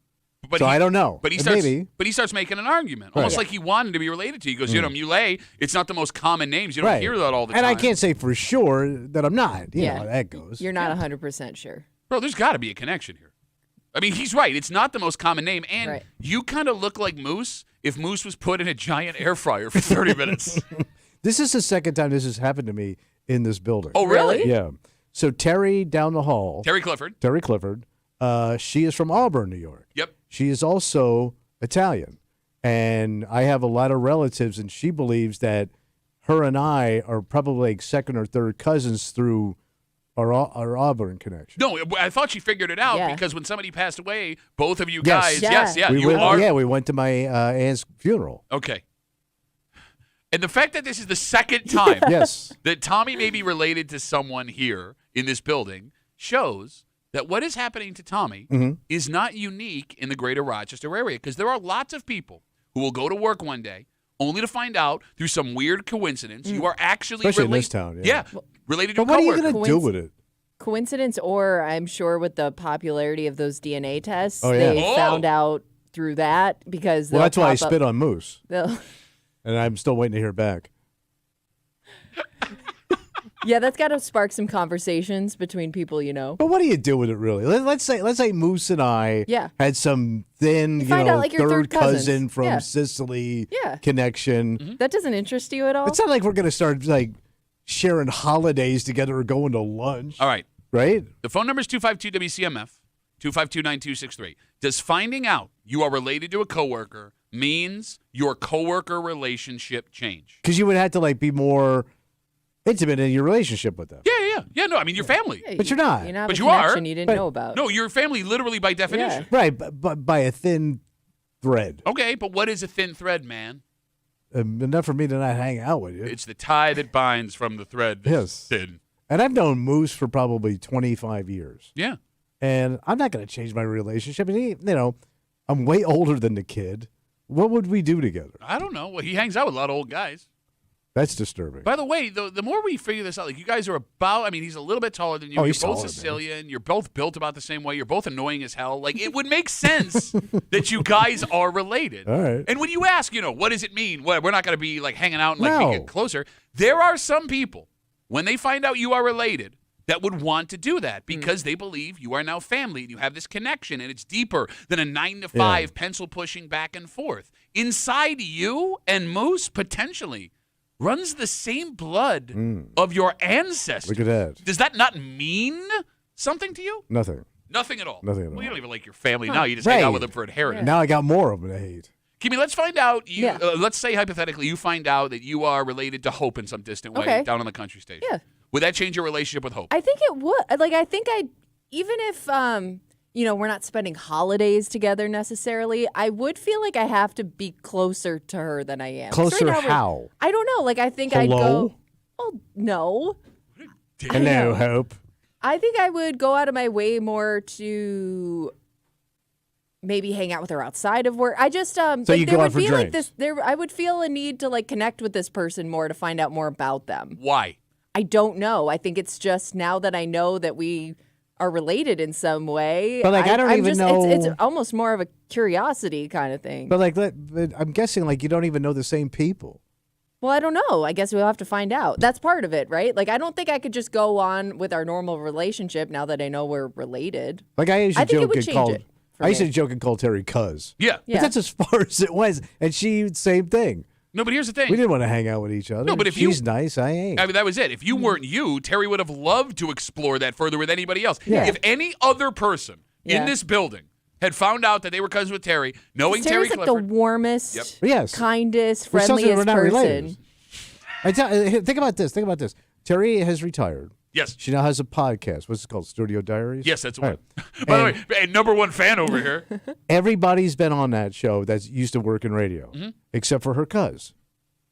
So you would think she would have me on to talk about Well, I this can thing. also understand She wants her nothing to do with No, it. what- here's- Thinking you wouldn't want to do No, it. that's not the problem. That's not the You problem. don't work after 10 a.m. She's seen the ratings. I mean, she's doing well. All right. Screw it up. 252 WCMF 252-9263. Tommy, earlier this week, found out that he may be related to our coworker Moose from 98PXY. Moose walks into the room during a commercial break. He's got a family member who's related to a muley down in Florida where you grew up. He Yep. starts asking about it. You go, I don't know, maybe. And Moose, it seemed like wanted you two to be related. Yeah. Because he does seem like the kind of guy that if you are family, he would ask you. Yeah, he's that family kind of guy. Yeah, big fan. By the way, I'm not even his family. He's invited me over back in the day with his family. His family's great. Oh, I'm They're sure they are. awesome people. Yeah. So I think you would enjoy them and I get don't along want to with be them. around them. I got family of my own I don't want to see. But what if, there is that weird, if you've ever found a family member, how do I put this? Because I get like finding a family member down the road is weird. Yeah. I mean, like a cousin you didn't normally know, like as a kid, and then you grow up and connect a little more, something like that. It is strange, even with distance, with aunts and Yeah. how similar senses of humor, personality, likes, Yeah, dislikes. can be. mannerisms, yeah. Yeah. I mean, you wouldn't be a little bit curious? Yeah, but let's say the only way I'd be like curious is if they were rich. That would change. That'd be a my game. God. But they're rich. Why? Why? So you can mooch? Oh, King Mooch. Cuz Mooch. Cuz Mooch. It sounds like a jazz singer from the 50s. Bro. Let's say you find out they're doing pretty good. You might want to slide down there and check it out. 252 WCMF. Let's talk to Rob. Hey, Robbie, how are you, buddy? Rob? Yeah. Go ahead, buddy. So two guys that I work with, we've been working all together for 6 or 7 years now, and we were at a truck stop, and they were in two different stalls, obviously, going to the bathroom. I hope. And then they got talking, and they found out that they both have the same father. Are they adopted? No, they different mothers, but the same father. Their father had 16 kids. Wow. That's a trucker. Wait, so they were in different stalls, So just chatting it taking up. a dump, and they find out they're related through dump. Yeah, after they did their business and cleaned up, they Shook hands. contacted the one's mother, and she confirmed that it was all true. No And kidding. the one has never seen a picture of his father until the other guy that I work with showed him a picture of their dad. That's an amazing That's connection, amazing, Tommy. Tommy. That never that's a came cool up. one. Yeah, Truck I told stop them they dump, should that's cool. YouTube it because they're going on a mission to find all the other 14 brothers and sisters. They should YouTube it, and they could probably make money off of it. Got to tell them, do the YouTube, boys. Yeah. Go do the YouTube. Rob, thanks for the call, buddy. Have a good rest of the day. Okay. Now that's a cool one. So I mean, wait. you would definitely change your relationship then. Yeah. Half sibling. So you're telling me if you found out that let's say Spasano was your half sibling, Yeah. right? Couple of Italian guys, you would pursue that. Like that close? Yeah. Half set. You Well, shared yeah, that? like we share a parent. That's different. Oh, so you're gonna go to Christmas at his house? He's a good cook. Well, yeah, he's a Spazzano. Oh yeah. All right, yeah, but yeah. Well, plus I like Scott, so You guys yeah. could compare lasagnas. If that coworker does want to make more Yeah. out of this than just a fun Yeah. conversation, right? You may get held hostage. Which kind of sucks. Like if that family you share is still around, both of you have connections to them, they may think it's great. Yeah. You get what I'm saying on the outside? They could want to make something more of it than just you. Like even if you and your coworker are like, oh, this is fun. If your outside family finds out, like, oh my God, we got to get everyone Yes. together. Not to mention, They kind of hijack it. Then. yes, if your coworker wants to walk back down this road of having a family relationship and you don't, and it gets back to some of those family members, that can cause massive drama. Do you need to call would you call other family members if you found out there was a connection? Yeah, I would amongst- have to call my Yeah. brothers because Okay. both of my brothers are into this thing. Like my brothers love like the family history. They're both big collectors of stuff. So they have like memorabilia from the family or whatever you want to call it. So Heirlooms. they love this stuff. Yeah, heirlooms. No, family memorabilia. Dad autographed all this stuff. Well, you do kind of have sports memorabilia. Yeah, I do. Yeah. But like they love this stuff. Okay. So like they would old man wet themselves over this. Like I could see them going on Google searches and all this stuff. Yeah. By the way, you don't have to say old man wet themselves. That's just wet yourself. Yeah, true. That's Tuesday. 252 WCMF. We're talking about being related to a coworker, which Tommy may be with our coworker Moose on PXY. Alex is on CMF. Hey, Al, how are you, buddy? I'm good. How are you? Good. Oh, is this our girl, Alex? Yeah. Hey, what's up? It's not like finding out you're related to a coworker related, but like how you were saying how like you wouldn't be curious like to see how similar you were. Me and a bunch of my brothers and sisters didn't even meet until I was about 13, and it is crazy how similar we are. Like we did not grow up together, like nothing, but we all still have like very similar interests and like music taste, all that. It's like it's insane. Okay. Do all of them all say like you do? Oh, you Oh my old God, man. you of all people. You can't even speak You English. of all You're people. always pointing out the way other people talk, and you're constantly stumbling over your words. Oh, in your stupid face. How do you like that? Yeah. I don't like you or your extended family. Hey, Alex, why were you guys estranged? Was it dad, two different moms? Was there adoption? What happened? Yeah, same dad, two different moms. Gotcha. Okay. All right. So are you guys still close today? Oh yeah, we're like closer than ever now. All right. So that's great. She's See, got- I mean, you got more family. No, but that's the point I'm making. Yeah, I get it. Why- Yeah, so like if you ever have like an inkling that you might be related to somebody, it's always like I feel like it's worth a shot to see.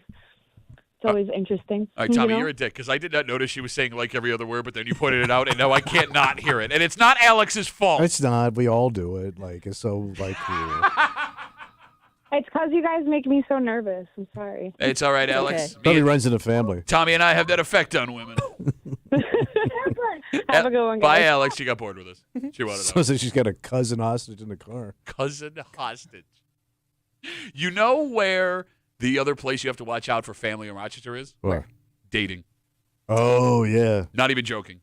Because the last thing you want to do is accidentally Yeah. pork her cousin. Yeah, You whoops. should explore that a little bit. But how do you know? Well, Because that's a creepy conversation to have up front before you're ready to bed somebody. but think about it this way, Tommy. There are plenty of families that have been here 4 to 6 generations in Rochester. They've spread throughout the area. Right. So you can't base it solely on last name, hair color, eye color, the town that they live Well, let in. me Well, ask do you this. think real quick, do you think things like Facebook help that? Because when you find somebody on social media, you can see the other people that they know that you know. That's also not uncommon for my brother to also be friends with 50 other people I know because it's a small town city. But, my like- cousin, same thing. Yeah, but wouldn't you wonder like why they're friends with your uncle or All right. My uncle's pretty cool. But let's say you met somebody smoking hot chick, and let's say you do find out she's a third or fourth cousin, fifth. I don't know, Fifth. third. Everybody's fifth cousin. All right. Let's go second cousin. What's the harm? Like it happens. It's happened in history. That wouldn't bother you enough though. Yeah, it's happened in history, like all those German kings that had one eye and couldn't walk because they had a clubbed foot. Well, no, look at FDR, man. Like he married his cousin. You want to use him as the example? He got like that before they had sex. That's not even how it would work anyway, you idiot. You don't catch polio. Even I banged my second cousin, and my legs don't work. I only had to fear his first and second cousins. Third cousins are fine. I got pull up for banging my cousin. I don't know how it works, but I'm just saying, man. Like, I think you could bang a third cousin and you're fine. No. And even if it didn't bother you, let's say things worked out with this person where you got to get married. It wouldn't bother you that other people know you're marrying a cousin. But it's so distant, man. Okay, I've told Is the that what story. you're saying your vows? Yeah, it didn't happen to you? No, it didn't happen. No, like okay. you found out some chick what you were slightly related to. No. I'll tell the story. All right. I went out with a girl who lived in Spencerport, and she was gorgeous, and we're hanging out all night. Things are going really, really well. Oh, so she wasn't family. Things were going so well that on this first date, we were drunkenly making out Yeah. at this bar. It was like a classier place, right? So after Not that, anymore.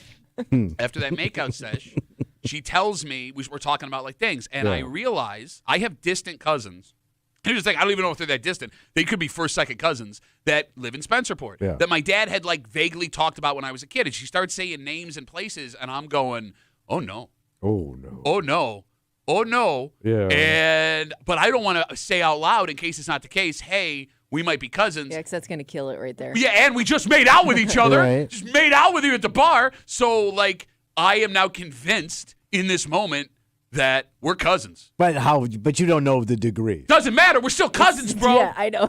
Make it out with your You're trying to cousin. justify it. So you Yeah, never but pulled the like trigger second on or it? third. No, so, like, look, with all due respect, that night I could have, and I was so freaked out by it, I brought her home, and the next day I had Double-checked. I had to call my mother and explain everything that happened so I could see if she was my cousin. And she was not my cousin. I did not make out with my cousin. Okay. But I was so freaked out by the experience, I couldn't go back. I think I would have just went for it. I mean, and at that point, You if would have I'm made your dad proud. no, but yes.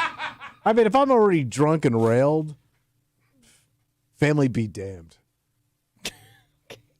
I mean, I don't even know if you're a cousin. And I've never met you. You just said you would have sex with a second cousin you if you did. knew. Yeah. Knowingly. But if I don't even know if you're my cousin and I never met you, you're like distant ass cousin. Oh, that ass is about to get less distant. Oh, yeah. No! 252 WCMF. Let's take one more call so he'll stop talking. Armand's got the last word on CMF. Please save us, Armand. Straighten him out, will you, Armand? Oh, yeah, it's where it goes. Talking about cousins, my wife shared the same last name as my mom. And, like, we had to do the whole background, go to the great-grandmas and all that just to find out we're not cousins. So, you know, it worked out. But all right, hold on. talking Hold on, Armand, I'm going to ask you a question. Had you hooked up with her before you made the realization that she could be your cousin? No, because I seen her last name, and I was like, it's not many Gambles in Rochester. And I was like, hold on now, let's check this out. And, you know, went to my great-grandmother, figured it out, and she was like, nah. So how do you do that? Hey, great-grandma, I really want to have sex with this woman, but I need your help.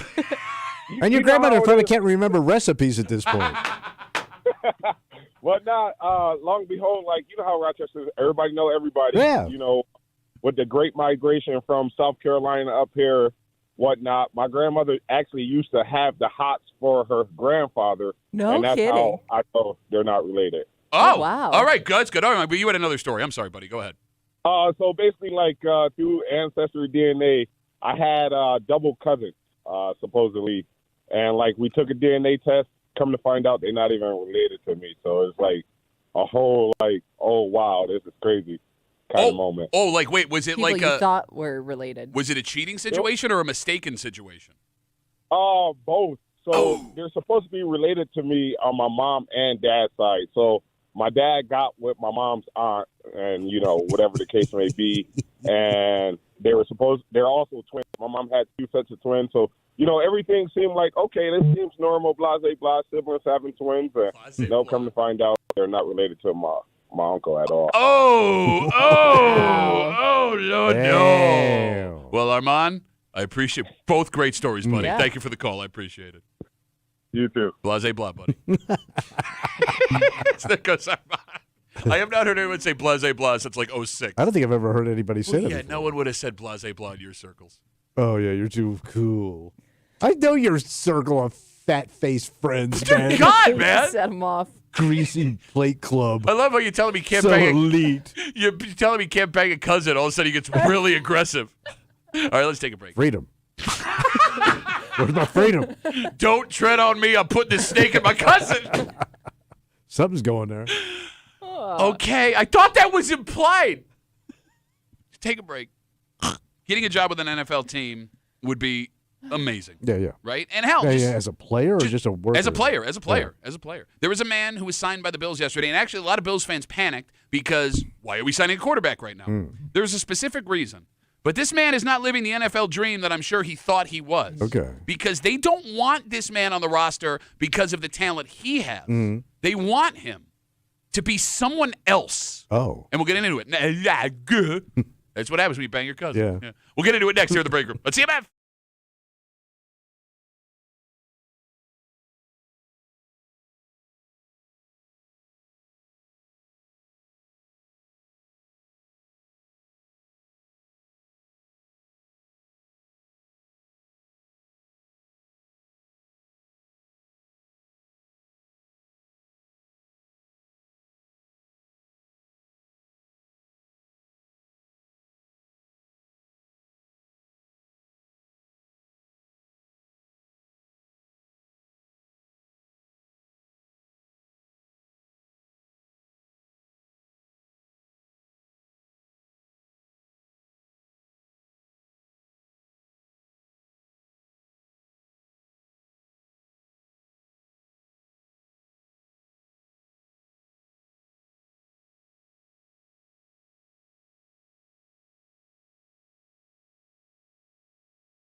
A job in the NFL, Tommy, Yep. it's a dream. Oh, sure. Team looked at your talent and skill on the field. They decided you and you alone can help them. It's amazing. Well, most of the time. Oh. Because the Buffalo Bills signed a quarterback yesterday. And the only reason they signed him was because they need him to be someone else. Oh. You're hanging out in the break room, Rochester's Classic Rock 96.5, WCMF, just after 8:45. Hey, I'm not a great flyer, period. No, you don't like it. No, I don't like it. But it's Jittery boy. It's stories like these. What's that? That bother me. Because, I don't trust the plane. I trust the pilot. Yeah. Yeah. But when you find out a pilot was arrested for this. Oh, no. Well, they caught it in time. He thought he'd be able to pull this off? Yeah.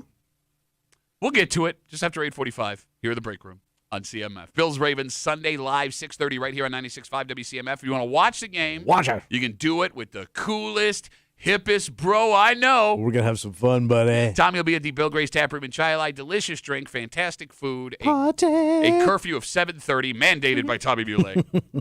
Go hang out with Tommy at the Bill Gray's Tap Room in Chai with your friends from 96.5 WCMF. And yesterday, some Bills fans were very surprised by a signing they made. So what they do? Well, despite the Bills already having 3 quarterbacks on their active roster, which is one more than normal teams, Yeah. the Bills signed quarterback Anthony Brown to the practice squad. And Bills fans started worrying somebody got hurt. But reporters at One Bills Drive got to the bottom of this right after practice. So what's the mystery? Anthony Brown was signed not because the Bills want the talent he brings to the roster. They signed him to be someone else. He will be playing the role of Lamar Jackson in practice all week long. So he's got those moves. Yes, he fits the bill perfectly. He's about the same size as Lamar. He is a very mobile quarterback, and even better, he spent time in the past on the Ravens roster practicing with Lamar on a daily All basis. right, so you got a little inside track with this kid, too. Yeah, It feels like this isn't an uncommon move, especially in the playoffs, for teams to sign a player that spent some time with the team they're taking on. But normally, it's just to get intel, Yeah. right? You want to know Well, this you're formations. getting everything. Yes. I mean, So let me ask you a question. Sure, yeah. This is just for one game, then? Exactly. Well, no, Yeah. not even for a game because he's not going to be active. Yeah. He's No, on I'm the- saying, like, Yeah. they don't need him next week. If they win, Yep. he's gone. He's gone. He's going to be So- working from Tuesday to Friday. Yeah. Yes. Yeah. So Brown, who the Bills signed for 4 days, 5 Yeah. days, played in the last preseason game this year with the Bills, so they are familiar with him, right? And then no matter what happens after this game, win or lose, we can assume he will be released. Why would you need him? Exactly. Tommy, you seem to think a lot of what NFL coaches do is overthinking. Yes. Right? Just let him go out there and play football, is what the old man likes to yell. Yeah. Is this a genius move by the Bills coaching staff, or is it overthinking? It's way overthinking. First of all, this kid is not as fast, as quick as No. Lamar Jackson. He'd be a starting quarterback with those skills, right? So he doesn't. So he's a tackling dummy. Well, no, you don't hit him, That- actually. But you know what I'm saying? Yes, I get what you're saying. He doesn't have the skills. Okay. And again, they just overthink. Like, you can't just watch tape on Lamar and figure it out. Well, no, because How if you fast? But when you're practicing and you got somebody actually physically there to Okay, demonstrate. and if you could watch tape and figure it out, they wouldn't be the scary team that they are. I understand. I Right? understand. Okay, so here's the thing. And the phone number is 252-WCMF, 252-9263. Kimmy, genius move by the coaching staff here? I think it's a common move. I don't know. I wouldn't call it genius because I don't know how much it helps you in the long run. But I think it can't hurt. It can only give you maybe a tip, a couple tips for that you didn't have before signing this person. Okay. So according to several Bills reporters yesterday, the Bills in the past have had other position players that were already on the roster pretend to be Lamar. Okay. For example, you guys remember Isaiah McKenzie, the wide receiver? Yeah, I do. Yeah. So when He was did he run a couple back? Oh, yeah. He had Yeah. a couple of big plays in Buffalo, yes. He played Lamar in practice a couple of years ago. But McDermott in his press conference yesterday said having the opportunity to get an actual quarterback who has Okay. been with Lamar Jackson With those skills? was a better scenario.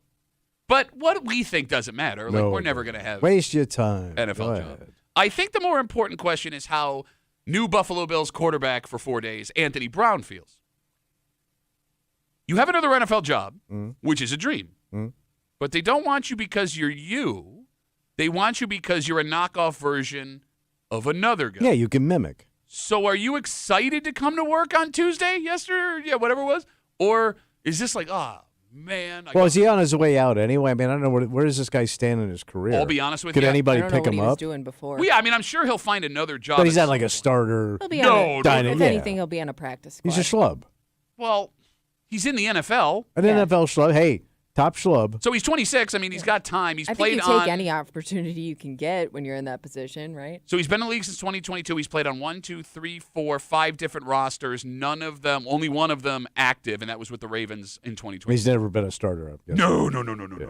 I mean, I guess you got to be excited. You're still in the game a little bit. You're getting a check. That's what I mean. He's thrown 22 passes. He has no touchdowns, 2 interceptions. Better than sitting behind a Jesus. desk every day, right? If you're this guy. Yeah, but here's the thing. You also know, I mean, let's say You he don't does. want to go work a regular job if you don't have to. But he may already have a Well, he regular could be job. a coach or something, right? Well, I mean, it's possible that he had a regular job he was working at, and you have to, like, take time off Yeah. to go You be think? Lamar Jackson for 5 days. And I'm guessing that's a nice check. Yeah, it's a couple $1,000, Yeah. definitely. I mean, Just- yeah. Just to jerk around on a field for a couple of days. But, I mean, the counterpoint of it is, like, you know, you and I and Kemi, yes, we're a bunch of bums, right? Like, yeah, of course I'm going to take $10,000, $15,000 to go pretend to be Lamar Jackson for 5 days. But this guy, he's got NFL dreams. Yeah. You know, he went to Boston College. He went to Oregon. The guy can play football. I mean, is it kind of a compliment, though, because you're coming in to act as a potential MVP quarterback? But you know you're- what I mean? Like, it's not As like a you're coming fraud. in to pretend like you're Baker Mayfield or, some middle-of-the-road guy. You're going to take that from her? But you're you're doing community theater, really. And now for the part of Lamar Jackson is this guy. So you would be bothered by this? It was like for myself. If you were Anthony Brown, Yeah. this would bother you or you would be excited? I mean, I guess it would be like, all right. I don't think I'd be all like gung ho. I'm going to help you guys out. Hey, by the way, if let's say he helps them out and they win the Super Bowl, Yeah. does he get a ring? It would be up to the discretion of the team. I would ask for a ring. Oh, in the contract? Yeah, why not? 'Cause they it's go- one more Well, freaking I mean, ring, think man. about Those how, rings cost like how $50,000, far it $70,000. extends. No, they don't. Yes, they bro. do. The markup on Oh, my God. on big ring, especially Super Bowl Give me ring. this is the second time this week he's been like, Big oh, ring. jewelry markup. I guarantee you that ring ain't worth more than $1,000.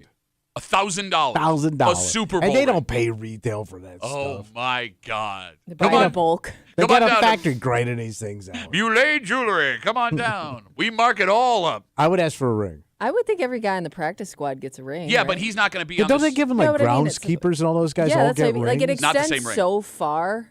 All right, so give me groundskeeper ring. Well, no, but then you're walking It's got the around. mower on it. He's also got other friends in the NFL. Like if they have, they got their real rings. He's got busted, fake rings. Yeah, but at a bar, nobody knows that. Kimmy, you're right. Practice squad players will get Super Bowl rings, but I doubt he'll be on the practice squad come No, but Monday. even if you spent time on the practice squad, Again, you it's get all one. Passing up. through. It's all up to the discretion of the team. They can give. Hey, a how ring. chintzy they Listen, are. if he helps you beat this team this weekend, Yeah, I think think you of give that. him one. All right, I'll give you an example. Yeah.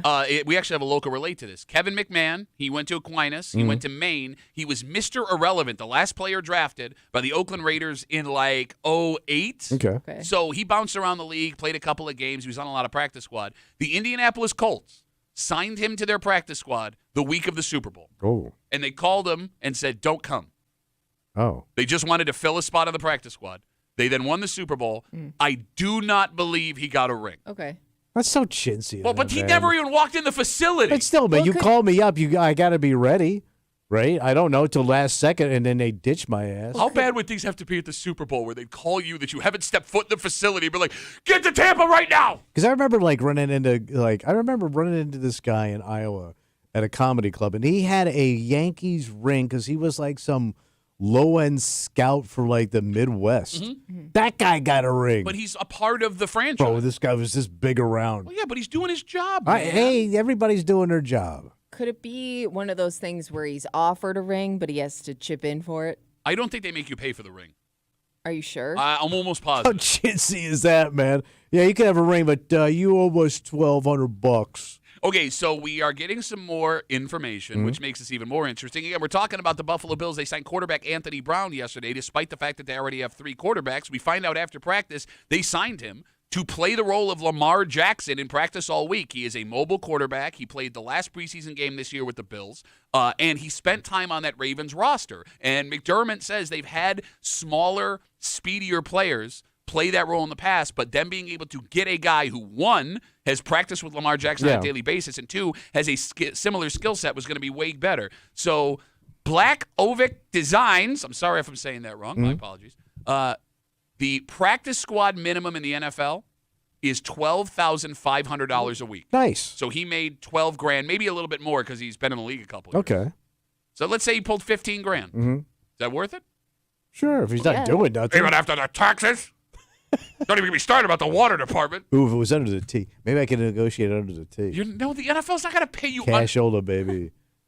Yeah, because they're such a clean business. Bro, you don't think it would be a little suspicious that this You don't guy? think all eyes are on you right now? Look, there's a story about him. Where is he on the payroll? Don't know. The other thing to think about. What's that? Let's say this works, hypothetically. All right. The Bills go out and they, relative to his normal statistics, contain Lamar Jackson on Sunday. Yeah.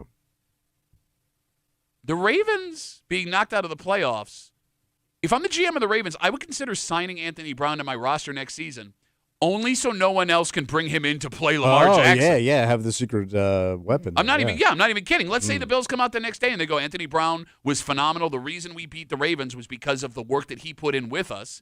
Why would other NFL teams not sign him on a weekly basis? Grab him, shelve him, and you make your money. You don't do nothing. You don't even have him. You find any way to make yourself useful. Exactly. You could get fat. Seriously. No, you couldn't. No, because but if Baltimore pays you not to do anything and you go home, I would just get fat and drunk. Then they go, okay, we don't need to do anymore. No, they Bye. don't know that. I keep that. You still have to go to practice every day. No, they're paying me not to use me. No, why would they pay? Still Why use would you they in pay him to go on? Practice squad. No, I'm saying if they grab him, Baltimore does, to keep him away from other teams. Yeah.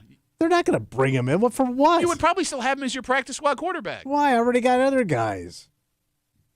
For the same reason another. And I have Lamar. Yeah, but I don't need this idiot. Quarterbacks get hurt. And again, yes, you're signing him just so other people can't, but you don't go home and eat chips. I am. Oh, I love. No, you not. You eat fennel. You couldn't even put weight on if you wanted to. Deep fried fennel. Check me out. So I guess like Anthony Brown playing Lamar Jackson for the Buffalo Bills in practice this week, that would kind of be the equivalent of playing in a tribute band, right? Oh, yeah.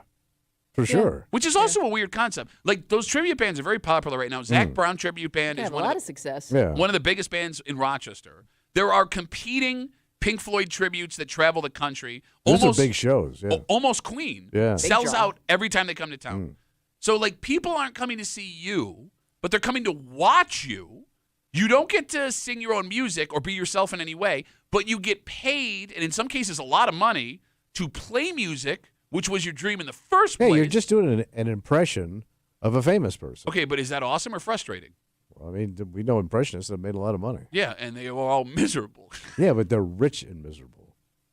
Like, look at, like, Rich Little. Give me, who's Rich Little? She ain't gonna know. That's my point! No. Is there a famous impressionist now? Other than you, no.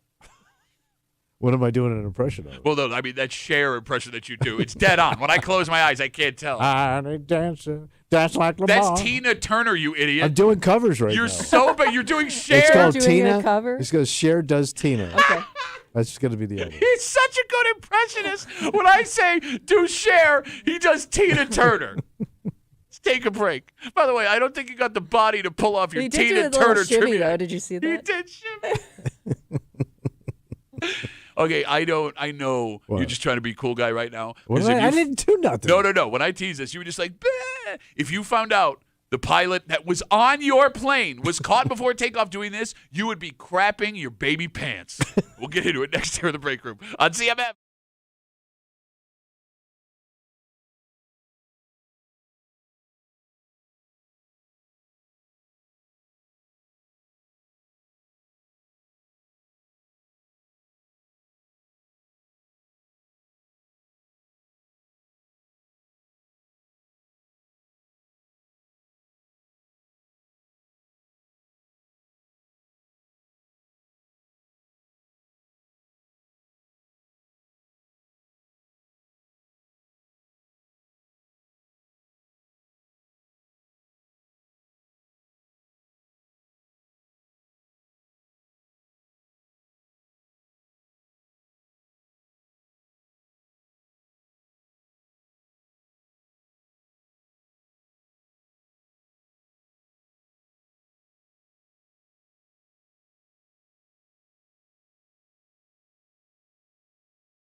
Bro, you can play cool all you want. I am well aware that if you got on your plane ready to take off and found out that you were this close to a man in this condition piloting you in the sky, you'd be browning your trow. But, I mean, too late. There's levels of buzz. Nope. Yes, Not there in this. is. Not in this case. And these damn things, once they're wheels up, they fly themselves. It's all computer. Okay, but you still got to go like wheels up and wheels down. Those are two very important parts of the process. I would argue up, down, the most important parts of the process. Once we down, I'm cool. Yeah, that's everybody. You're hanging out in the break room. Rochester's Classic Rock. Kimmy. Once we're on the ground again, I think I'm okay. The story we are describing happened in Georgia Wednesday. A 52-year-old pilot was arrested at the Hilton Head International Airport. By the way, That's a party town, man. Hilton Head International? Where are they flying internationally? Oh, probably Maybe the Canada. islands. Okay. Like Bahamas. Okay, there we go. Oh. That'd be it. Or Valdosta. Valdosta. It's a whole nother country when you get into Valdosta. The 52-year-old pilot had a 7 a.m. flight. He got on the plane. Wait, I thought it was an evening flight. No, it's a 7 a.m. flight. Yeah. It sounds like he was on the plane and ready to take off, bound for Chicago, when he was pulled off the plane because, according to authorities, he was drunk. So visibly. Yeah. How do you get all the way into the cockpit? Great question. Visibly drunk. Great. Well, okay, it didn't say visibly. It could have been something as simple as a steward, stewardess, or co-pilot Noticing. smelling something on them. But again, you go past a bunch of people, right? Yeah. But maybe, you stay quiet until you get on the plane. And All then Hey, how's it that's going? when people start to notice. You start sweating all that gin out from the night before. Like, you can sit here and be like, oh, man, whatever. No, I want to know, honestly. Yeah. You're on the plane, you're sitting in your seat, you're buckled up. Here come the air marshals or whoever takes him off. They put him in cuffs, and you find out No, 5 I'm minutes shocked. later- Shocked? Shocked. That he was a second away from pulling that plane out and flying you drunk. I mean, I haven't flown like daily, but I've flown a lot over the course of my life. I got to figure one of those flights, somebody was buzzed or high on even like pharmaceuticals that were legit. No chance. I thought they were very, very tight about the regulations. Bro, back in the day, Oh. come on. I think We only I got do so much wonder- out of urine back in the day. And most of that went into the porn industry. I do wonder because you said this guy's 52. That's a perfect it- age to be drunk. by Well, the is way. that his? the perfect age to be 52. drunk, the entire age of But you know, 52. that's that age where you really start hitting the bottom. I don't. Oh, because I was going to You say will. at 52, has he taken that risk before and just not got Oh, caught? could be. Great question. Because I would think you don't start doing that at True. 52. Well, you do have to do it you have to do it for the first time at some time. I guess. Okay, so like all of this is obviously terrifying despite Mr. Johnny Cool pretending that he's okay with it. What I think is lost in this story, the confidence, no, that's the wrong word. Yes, sir. The arrogance this guy had that he believed he could fly a plane while drunk. Because if the allegations are true, he had to know he was messed up. Right. But he was in the cockpit, which leads us to believe that he was ready to fly that effing plane. He could have practiced. Simulator. Every one of these guys, you can get a complete flight simulator for your computer for any plane you want, and he could have practiced cocktail hour. Yeah. Let me see how good I can do. Let me see if I can sit this baby down in O'Hare 3 cocktails in. Okay, I'm pretty sure the simulator, not the same as flying a plane. It is. These guys use them all the time. Shut up. How do you know And that? anytime there's like He new does it. He's just yelling. things into a anytime there's like new technology, Yeah? they put these guys in these simulators. on their laptops. Yes. You just said put these guys in the simulator on their Well, laptops. simulated in the laptop. Well, it's got to be like the seat. They have those, yes. Yeah, It but moves. it's the same thing. It's not. It does. It's not a ride. No, it does man. move. It moves. I've seen video. All right, so move your chair around. All right, so in your world, if you get one of those business chairs, just rock your He's ass playing around. games on his computer. Yeah. no, in his world, in Tommy's world, he has a bunch of drinks, goes to the flight simulator, goes, "Hey, bud, I'm hammered. Let me see if I can do If this." I don't crash, I think I'm good. Feels good, and then he's going to go do it in a real plane with actual souls on board. Souls. Soul plane. What are they call them? Souls. Soul plane. That's what they call them. All right, You watch the I- news all the time. All right. 252 WCMF 252-9263. Again, we're talking about this 52-year-old pilot for Southwest Airlines. He had a flight out of Hilton Head to Chicago on Wednesday. He was tearing it up overnight at Hilton Head. That stopped because he was arrested for being drunk. It sounds like he was in the cockpit and ready to go. And here's what's more alarming about this story. What's that? This isn't even the first story we've heard like this. Oh, yeah. I think it was last year. There was an Air Tokyo flight from Dallas to Tokyo where the pilot got on the plane drunk. They caught him in the same kind of way. That's a long flight. Drunk from Dallas to But Tokyo. you sober up before you even hit Tokyo Town. Yeah, because it's like that would be a 18 long- hours. Yeah, I was going to say, that would be a long time. I do have a question for the airline industry and also the surrounding businesses around an airport. Okay. Now, it's not so prevalent here because this is a small airport. Mm-hmm. But when you get into major metropolitan areas with big airports, why are there so many dive bars around airports? My God, there's got to be a ring of 50 around every single airport. So I'm going to throw out a theory at you Yeah, what's your theory? because I've had this discussion with somebody else. Mm-hmm. Airport booze is expensive. Yes. And when you go to a major city like New York, Atlanta, L.A., whatever, Hollywood, dip, you got to get there early. Sure. So if you get there 3 hours early and you don't want to go spend $9 a beer, you go hang at the dive bar. Sure. But it's kind of tempting for everybody, right? And they all have the same kind of the landing strip, gears up, wings, right? No, I mean, I get the it. flyaway lounge. But like, I mean, I don't know, Runway man. 22. You should be professional enough. But listen, man, we all fall to temptation. Sure, then maybe this job isn't for you. I'm not here to judge. Just don't fly my ass. And all those chicks that work in there always were former strippers. Okay. They were. What the hell are you Well, talking those girls got about? to do something too. What is it? So you got big boobies, cheap drinks. I'm a fly guy. The ladies love me. It's tempting. Okay. Yeah, no, you know what? When you put it like that, Oh, I listen, guess. I'm not saying it's right No, or you're wrong. right. Yeah, well, no, you should say it's wrong. There is no debate whether or not this is wrong. Here's what I'm saying. There's good people on both sides. of the airport Drunken bar and the pilot. pilots? Okay. From the landing strip to the Wings Lounge. Let's take a break. All right, come on. Shut up. There are 2 kids in our area who have done really good. Oh.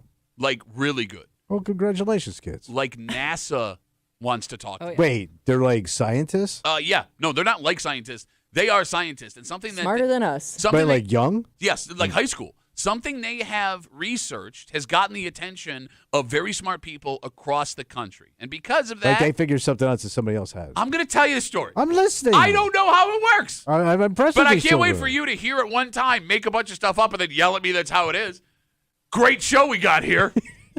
Well, he thinks he knows space, so I'm excited to see where this goes. Oh, no, he knows space. There's a lot of space in that big old head of his. But these kids, as excited as you would be if they were yours, have also made something abundantly clear. What's that? And as a parent, it happens way faster than you think it will. Ooh. Because you're the smartest person in your house until you're not. Yeah. And we'll get into it next here in the break room on CMF.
You know what's great about having kids early on? Not much. They don't know anything. Yeah. Right? You, by default, are the smartest person Oh, yeah. they've ever met. Or you could jive their little asses. Yeah, bro, they ask you questions. They take your word as gospel. Little suckers. And it's a very powerful feeling, Tommy. You know what they don't tell you What's that? about having kids that grow up? Mhm. For most of us, one day they're going to be smarter than you. When they figure it all out. Yep. And what we're not warned about the most is how fast in our lives that is going to happen. When you go, how fast you go from 0 to dumb. Yep. You can't even contribute anymore. You're hanging out in the break room, Rochester's Classic Rock 96.5 WCMF. You ain't got to be smart to win $5,000. $5,000, give me. The 5K a day cash contest is back. Winning is easy. Just download the free Odyssey app, log in, listen to CMF, 1 hour minimum each weekday. But you have to listen. That is your daily entry. It'll be your daily entry. I'm sorry, for your chance at $5,000. I know. One winner will be randomly selected each weekday during this national contest. Good luck from your friends here in the break room on CMF. Just after 9:30, it's Thursday. You know what that means? Oh, I think we're going to get a little bitchy. Yep, Bitch Voice Theater coming at you, and tips from the state of New York. To do what? Well, apparently there's been some problems in the bird watching world. Wait, for the old farts with the binoculars? Yeah, where they had to put out this. What are they doing? I'm going to tell you. How could you get in trouble doing the lamest thing on the planet? Thank you. We'll get into it just after 9:30 here in the break room on CMF. How about a big round of applause for two super smart kids from our area? What do they do? Maddie Sullivan and Richard Perry. They go to Pale Mac High School. And the pair did a project where they researched young stars in the earliest stages of star development. It's science sky stuff, bro. Okay. Well, whatever they did caught the eye of some very important people. Damn. Because the pair went out to the American Astronomical Observatory? Society winter meeting in Washington, D.C. to present the research The they did. winter meeting. Well, I mean, they summer It's not meeting. baseball. Space never stops, buddy. Space never stops. All right. Put that on a T-shirt. So they're at the Garage. winter meetings. No, so they went to this winter meeting, the American Astronomical Society. They have already gone to California to work with groups associated with NASA based on the project that they did. And keep in mind, they're just high school Yeah, kids. This is Amazing. impressive. I can tell you're impressed by the way you Well, said I it. mean, when NASA gives you a call, goddamn. So here's the thing. As a parent, you would be Oh. unbelievably proud if You got to this- be busted out. There you go. But there is another side of this that someone in the room sees. Yeah. Yeah. These kids, with all due respect to their moms and dads or whatever, I mean, they have to be way smarter than their parents, right? Yeah, like I think when you, especially like achieving this level of recognition for your research, like there had to be a point where their parents said, "Well, you've surpassed my amount of knowledge for my lifetime." Like, I don't know if that happened, if they came to that realization then or earlier. But at some point, I think every parent thinks, I think my kid might be smarter than me. All right. What age did you realize your kids were smarter than you? And what moment made you realize it? 252-WCMF, 252-9263. It's got to be homework. Okay, Like when the homework gets ahead of you, like you can't solve your kids' problems anymore. that could be a good one. But I think that happens earlier than you think. Oh, you that and if you dumb? can't do your sixth graders' homework, You dumb. do you think that your kid's smarter than you, or do you just think like, oh, I knew how to do this at one point, but I just don't remember? You also hear parents try and blame new math. Yeah. That Right? too. Yeah, Well, They right. teach it different than the way I did it back I in the don't know day. if that's necessarily the spot where most parents have that realization. Well, because you don't want to admit it. You do not want to But you admit. do feel it. yeah. Yeah, I mean, I did, but I like to think I know I'm dumb, and I'm a little more dumb self-aware than some people are. Okay. It could Good for also you. be too. It could also Shut up.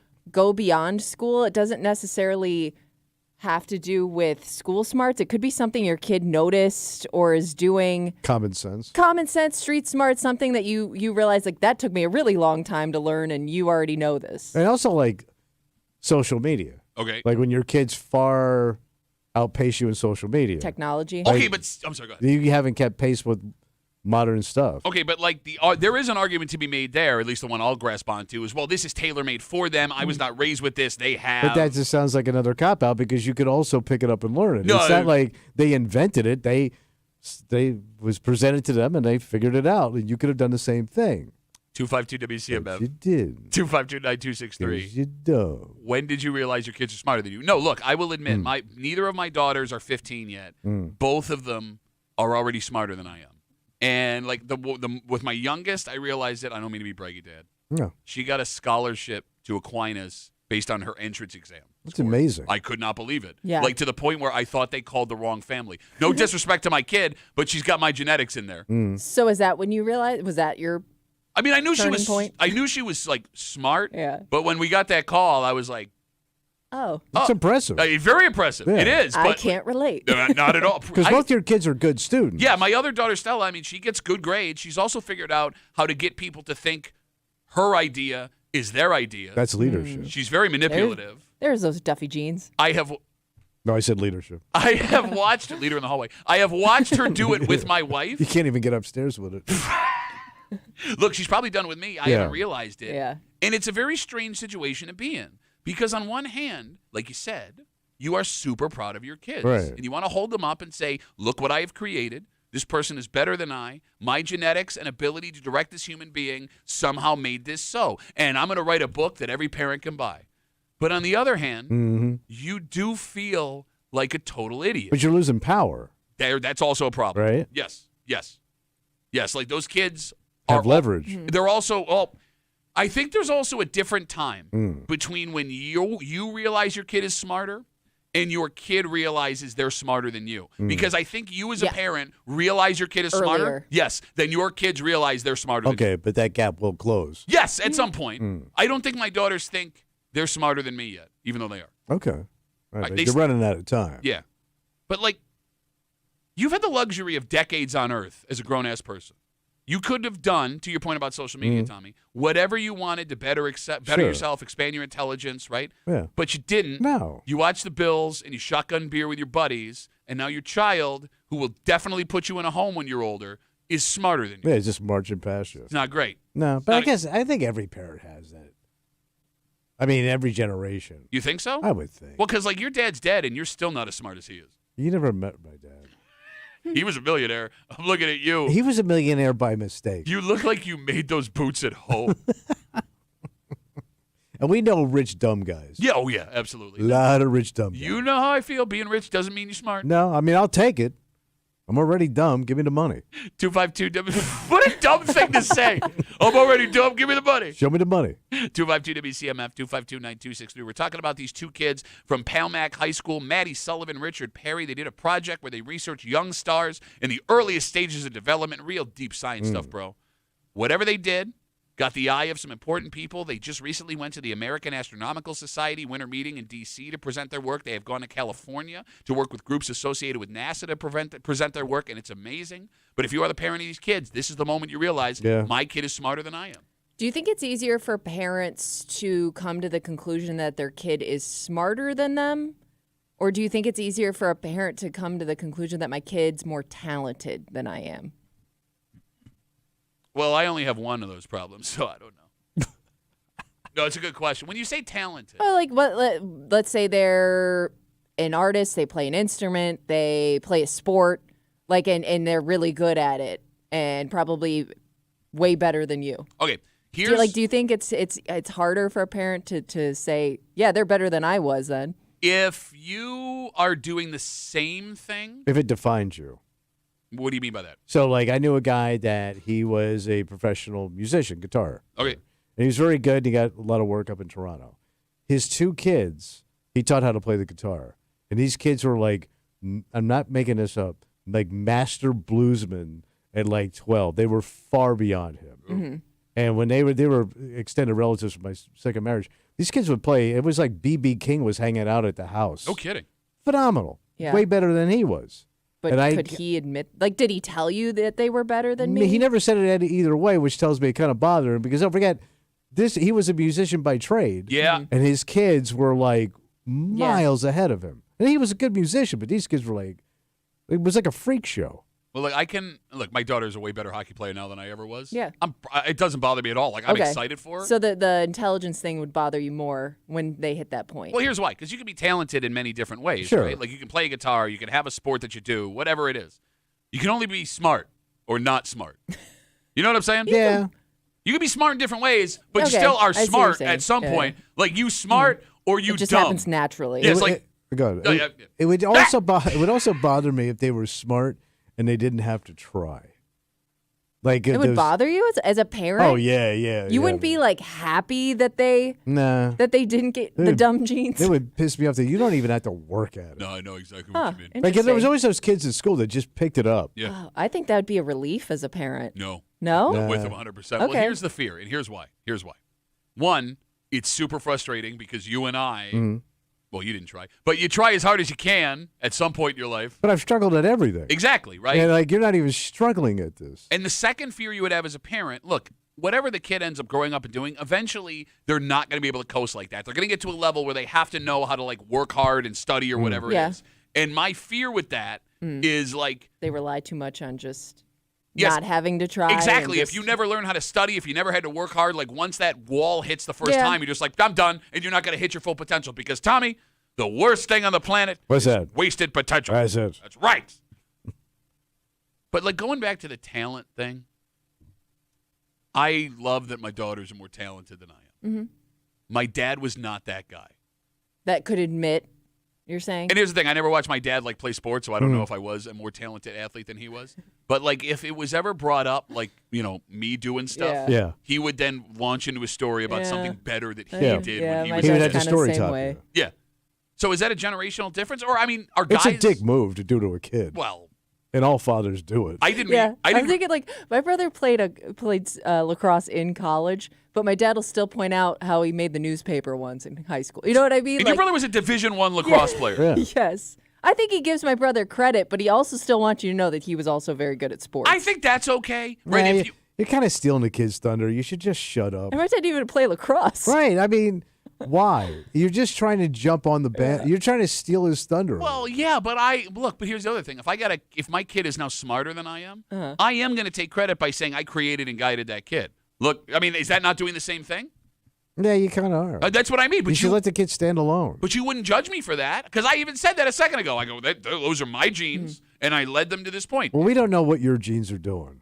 Like you also have your wife's genes. Yeah, she played sports. Like No, I think we're talking smart now. Oh, okay. I'm Well, pretty so she's got both. no, so yeah, so I mean, I'm sure like her genes are like way out running your genes. Like you have like these fat, lazy, whatever Got the gene. Janko genes. Like, yeah, you have like busted ass West Side genes, schlub gene. Flappy G. Yeah, I love a man who didn't legitimately graduate high school. But is I gonna lied my sit- way out. And is going to sit here and explain genetics to the greater Rochester. I don't know area. what that is, but genes work. No, man. Like part of me's in there. I did something. I get no, it, I F get it. you, man. I F got it, you. I got it. You know, the other thing that gets uncomfortable is we're talking about the moment you realize your kids are smarter than you with these two kids from Pal Mac, with this science research that they've done that's flown them all over the country, working with folks that work with NASA. It can also be uncomfortable when, kids mature at different ages. Yeah. They hit different levels at different Yeah. times, right? Like, no, it's not a sprint, it's a marathon. Mm-hmm. Like when you start to see other kids doing things that your kids aren't yet doing, both talent and intelligent wise, because no one will admit it, Yeah, right? But you want that to be your kid. yeah. You don't want your kid falling behind. A little for them Yeah. and a little for you. Okay. Because you don't want to have to be that parent like my parents were that were explaining why their kid was a complete moron. Yeah, I was always behind in everything. And it is hard to not, Compare. yeah. And I know that sounds really, No, I really think- bad, I think and I that's hope that I'm normal. not the only parent that does Yeah. that. But the worst thing you could do as a parent, and I know your parents did it Well- because my parents did it. They always would compare you to other kids that they kind of liked more. Oh, yeah.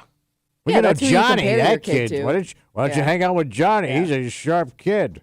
You're probably also more likely to compare your kid, or no, I don't even know if compare is the word, but be upset that another kid's good at something when you see their parents and you're like, what? How'd that kid come from them? Okay, upset is not the word. Astonished could be the Okay. word, Okay. right? Yeah. Astonished, because you're Okay. right. How'd that happen? Like with whatever sport or activity your kid Like, you know, does. sometimes you see these phenomenal athletes and you look at the parents who've never played a sport in their life and you're just like, how? Yeah, How did that happen? I'm with you Yeah. 100%. Okay. Right? Yeah. You know, there is one final group of parents we have not touched on yet as we have this discussion about your kids being smarter than you, right? What are they? There are also those parents who will never, ever think their kids are smarter than they are. Oh, dick parent. And I think that's both our parents. Oh, yeah. Parents in denial. Yeah. Well, my father always had to be the smartest guy in the room. Same with my old man. He had to be, gold standard guy, even if he wasn't. And what's funny is my old man was only the smartest man in the room for like 5 minutes of his life. And it's when he brought our dog home for the first time and he was alone in the house. And then the dog figured out how the house worked out and he was no longer the smartest man in the room. Kimmy, do you think your parents believe you are smarter than them? My dad probably not, because again, he'll give us credit. Like he's proud of our accomplishments, and he's happy when we went to school. But I think he still wants to be the smartest guy in the room. Okay. Well, no, everybody wants to be the smartest guy in the room. And even if you could admit that someone is smarter than you, you may still attempt to sound like the smartest guy in the room. Like, I don't think my mom has any problem giving that up. Like, she will give credit where it's due. She will admit her faults. Okay. You know what I mean? Like, I don't think she has that same type of perspective. Do you think you're smarter than your mom? I mean, I did better in school than my mom, from what she's told me. What a mean thing to say to a I think my microphone. mom's a smart person, though. That's a good question. Nothing like me, however. She's smart, but she's not. I want father of field. It depends on Oh how my God, you 4 days in a measure row? it. Yes. Like, I think I got this from my mom. Like, she's really good at sitting back and reading people. Okay. And I know, like, I think that makes her a smart person. She's a good listener. Okay. And I hope that I got some of that. I recognize that I got some of that. I love my mommy. I do. I love my mom. I said mean mom thing. I Sorry. love She just my kind of mom. sits around and watches people. But that's a smart thing, too. It is. Being a good listener makes you a smart person, You have in to my listen. humble opinion. Do you think you're smarter than your parents? Oh, my God. Bro, you're the dumbest person I've Bro, ever you've met. never met my mom. I love you. You're my friend. You're the dumb. There's no way you are smarter than your parents. There's no way. Why do you ask me a question? No, because I wanted to hear you admit that you're dumb. No, I'm smarter than my parents. I at my age now, compared to what fell out of my father's face. Yes. Yes. Too far. In general. Yeah, no, okay. Hey, yeah, he was a sure. master salesman. Yeah, he's a millionaire. You're smarter than the millionaire who had multiple homes, ran multiple businesses successfully. Drunk. Didn't you were just arguing that the guy can fly the plane drunk a second ago? You're going to throw that in there now? My mother also gave my father a deep cavity surgery in a nursing home. Okay, but that was later in life. You can't get. It is funny though. You're almost the opposite, where you don't give your dad any credit. Even he didn't give you any credit. You don't give him any Right. credit. It's the way that works. But I think that's what happens. Because look, Raise better kids.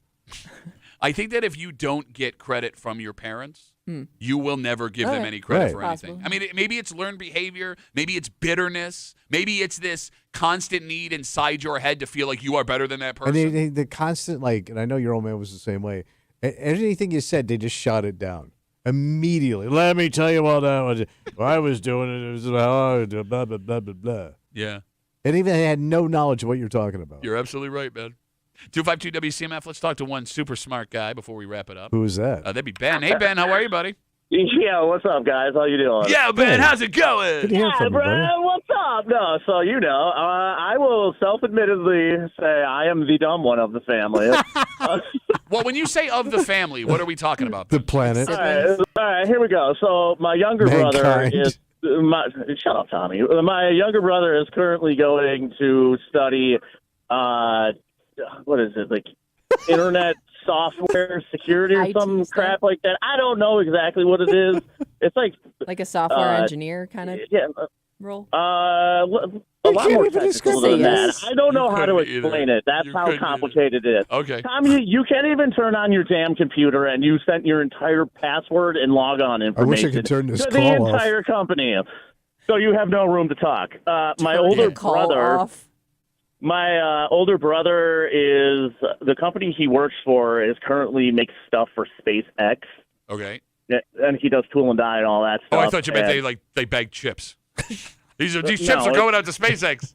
Okay, so tool and die for space. You got IT security. And then my older sister went to college and got her degree, and it was a cakewalk. And then there's me. I didn't even make it through a semester and a half of of college and anything I have to do. It's not like I'm completely stupid. I still know stuff. It's I just, mean, I don't know. I mean, my stupidest choice is calling the show almost every day. oh, Ben, come on. Come on. We have children. Come on. No. We have mothers. Please don't hurt us so badly. Ben, I know. I'm straight to the core, man. what college did you go to? I think it was Westwood College. It was an online college for game software development. Hey, Tommy, what college did you go to again? Well, if I knew they had that one, I would have went. What was Westwood it? Jackass Online. University? Oh, God. All right, Ben, I will say, it's not a great start when you can't remember the name of the college you went Yeah, to. it was Westwood College. It was based in Colorado is where it was. So I had to take online courses. The second we started talking about programming stuff, I had no clue what I was doing. I'm like, this sounds like a cool idea, designing video games, but I was completely lost when we got to the programming. All right, well, but Ben, I knew I wasn't over my head. That's the difference. okay, but that shows some self-awareness, which is a Oh, little bit of yeah. intelligence Ooh, there. look at that Huh? going. Huh? You know you this, suck. This is where Tommy lacks self-awareness. He has no clue what the hell I'm talking about right now. Well, that wouldn't be self-awareness. That would be. Yes, that's what I'm saying. Is I am the opposite of Tommy. I'm self-aware that I'm not the smartest dude in the room. Gotcha. Okay. I Got it. Ben, great call, buddy. All right. Great call. Have an awesome day, guys. You too. There goes Ben. You forgot the name of the college you went to. The online school in Colorado. Hold on. Let me go back to my browser history. Let's take a break. Oh, God. It's Thursday. You know what that means. Oh, we're going to bitch it out. That's right, Bitch Voice Theater. And the only reason why the state would have to put this out about bird watching is because they've had problems with bird watchers. That's the Okay. only reason they would have to do this. Which is amazing. Because. It's the lamest hobby in the world. Amen. But hey, man, when you get old guys doing stuff, Okay. we're going to do it next year in the break room. I'll see you, man.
Yeah, they say the two ultimate truths are death and taxes. Oh, yeah. But I think we can add one more thing to that. What at?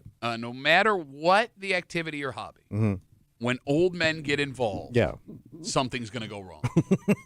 You're hanging out in the break room. Thumbs come off. Classic Rock 96.5 WCMF. We'll get to that in just a second, but it is Thursday. Oh, yeah. What's going on? Yeah, when you want to hurt someone in this room, you can't call them short or stupid or laugh in their face when they suggest they're smarter than anybody that's ever lived on the planet. You got to really hurt them. Something along the lines of... I'm dumb Duffy. I'm the dumbest man in my house, and I've got two dumb dogs that are outpacing me in life. Because I'm just a dumb little bitch. You're the dumbest person in your house. Bro, you're the dumbest person not in your house.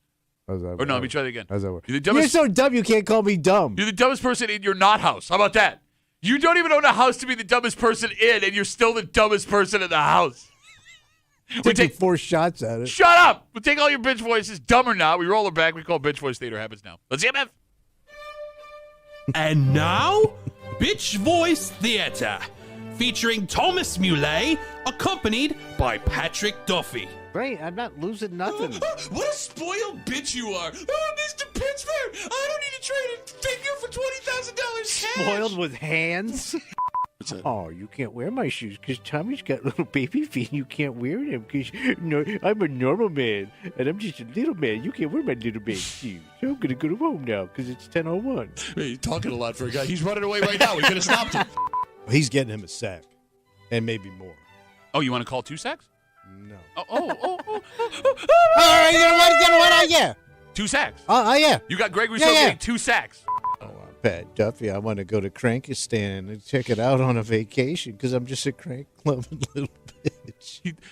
What are you scared? What are you scared? Oh, it's Tommy, and I don't want to take the Uber, but I'm going to take the Uber because I want to pander to people listening to the show because I'm a scared-ass pander and a scared-ass bitch. Take the under if you think I it's can't under. win. You bitch. Pat Duffy, I'm so jealous of dashing Tommy this morning because he's so cool with his hipster Italian racing gloves because I'm a non-dashing little bitch. Kimmy got me my Yeti travel mug. Look at that. Ooh, you bought it for me. You bought it for me. I know, I have one too. Oh, I'm Pat Duffy. I want to dress up like Tony the Townie this morning and walk around like I don't have a job, but I know that everybody's bar schedule this week, and I got everybody's pics in on my squares because I'm just like Tony the Townie little bitch. And that was Bitch Voice Theater on WCMF. This week, the State Department of Environmental Conservation. Ooh, that's the big house. Put out tips. What did we do? Put out tips on ethical bird watching. Okay, so what's unethical? Yeah. Well, I'll tell you. How do you screw that up? Okay, well, I'm going to give you the tips they put out, and you decide. Okay? 1, keep your distance from the birds. Don't touch them peckers. Wouldn't the birds kind of keep their distance? Yeah, like who sneaks up on a bird? I guess the idea is you don't want to get too close Okay, where they're going to fly disturb away. Don't mess with their nest or Okay. something? Yeah, Well, disturb obviously, their don't mess home. with the nest. I love how you have to ask that question. You're the reason why they put out ethical bird watching tips. Tip 2, stay on the trails when you are bird Don't watching. go off trail. Yes, exactly. Off trail rogue bird watching. Are people getting lost bird watching? Is that maybe part of the issue there? It's more of a possibly. safety By the thing way, for you. Who cares? Go get lost. Well, somebody's got to find them. No, not necessarily. Tip 3, Yeah. don't enter private property to bird watch. Okay, that's a good one. All right. Hey, what are you doing? I'm looking at that blue-footed booby is what I'm doing. It would be weird, like if you walked out you looked out your window. Yeah. And there's an old man sitting way in the back of the yard, sitting on a rock, just looking up With at- binoculars? Yes. Is that out of the question, though, in No, most towns in the greater especially Western the town area? I live in. Right. And the 4th tip for ethical bird watching, only Don't park touch them birds. only park in designated areas when going out to bird watching. Oh, don't go off roading. I guess. Okay. 4-wheeling bird I watching. always thought this was just basic knowledge for Yeah. going into the woods. Common sense. All right, so here's the thing. What? The fact that the DEC put out these tips for, and again I quote, Yeah. ethical bird watching means the community of bird watching, the most tame of all activities a person could do, has had enough people buck the rules Acting aggressively. to do what they want Yeah. that they had to put these tips up. I'm going to see that dang bird. Tommy, they're not just bird watchers. They're rebel bird watchers. Oh, yes, they are. And like the funniest thing is like when I saw this headline, ethical bird watching, I was unaware you could unethically watch birds. Like, is that watching them bang? Yeah. Yeah. But that's legal. You can watch them bang. Touch your blue foot. Well, yeah, I know. It's weird you said it like that. You can't stop me from watching that birds bang when I'm off-road I'm going to bird take watching. a couple pictures of it just for later viewing. You can't tell me how to watch my birds. I live by my own set of avian rules. This is on. I'm sorry, go ahead, Kimmy. So are regular bird watchers tattling on each other? Oh, that's got to be the most tattling of all activities, right? Old man narcs. Got way too close to that bird. I didn't like it.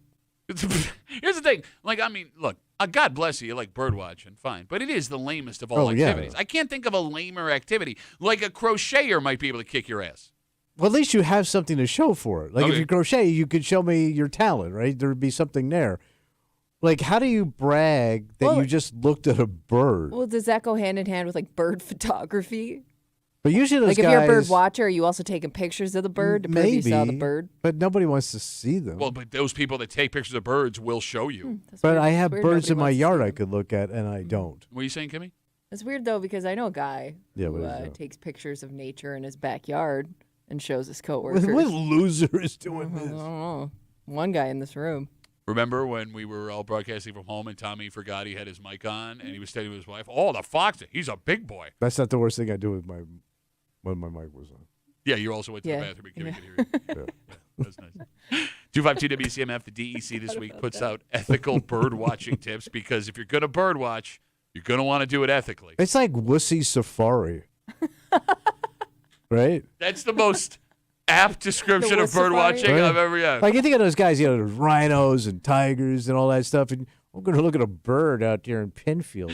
Bird watching, wussy safari, where the fun never starts.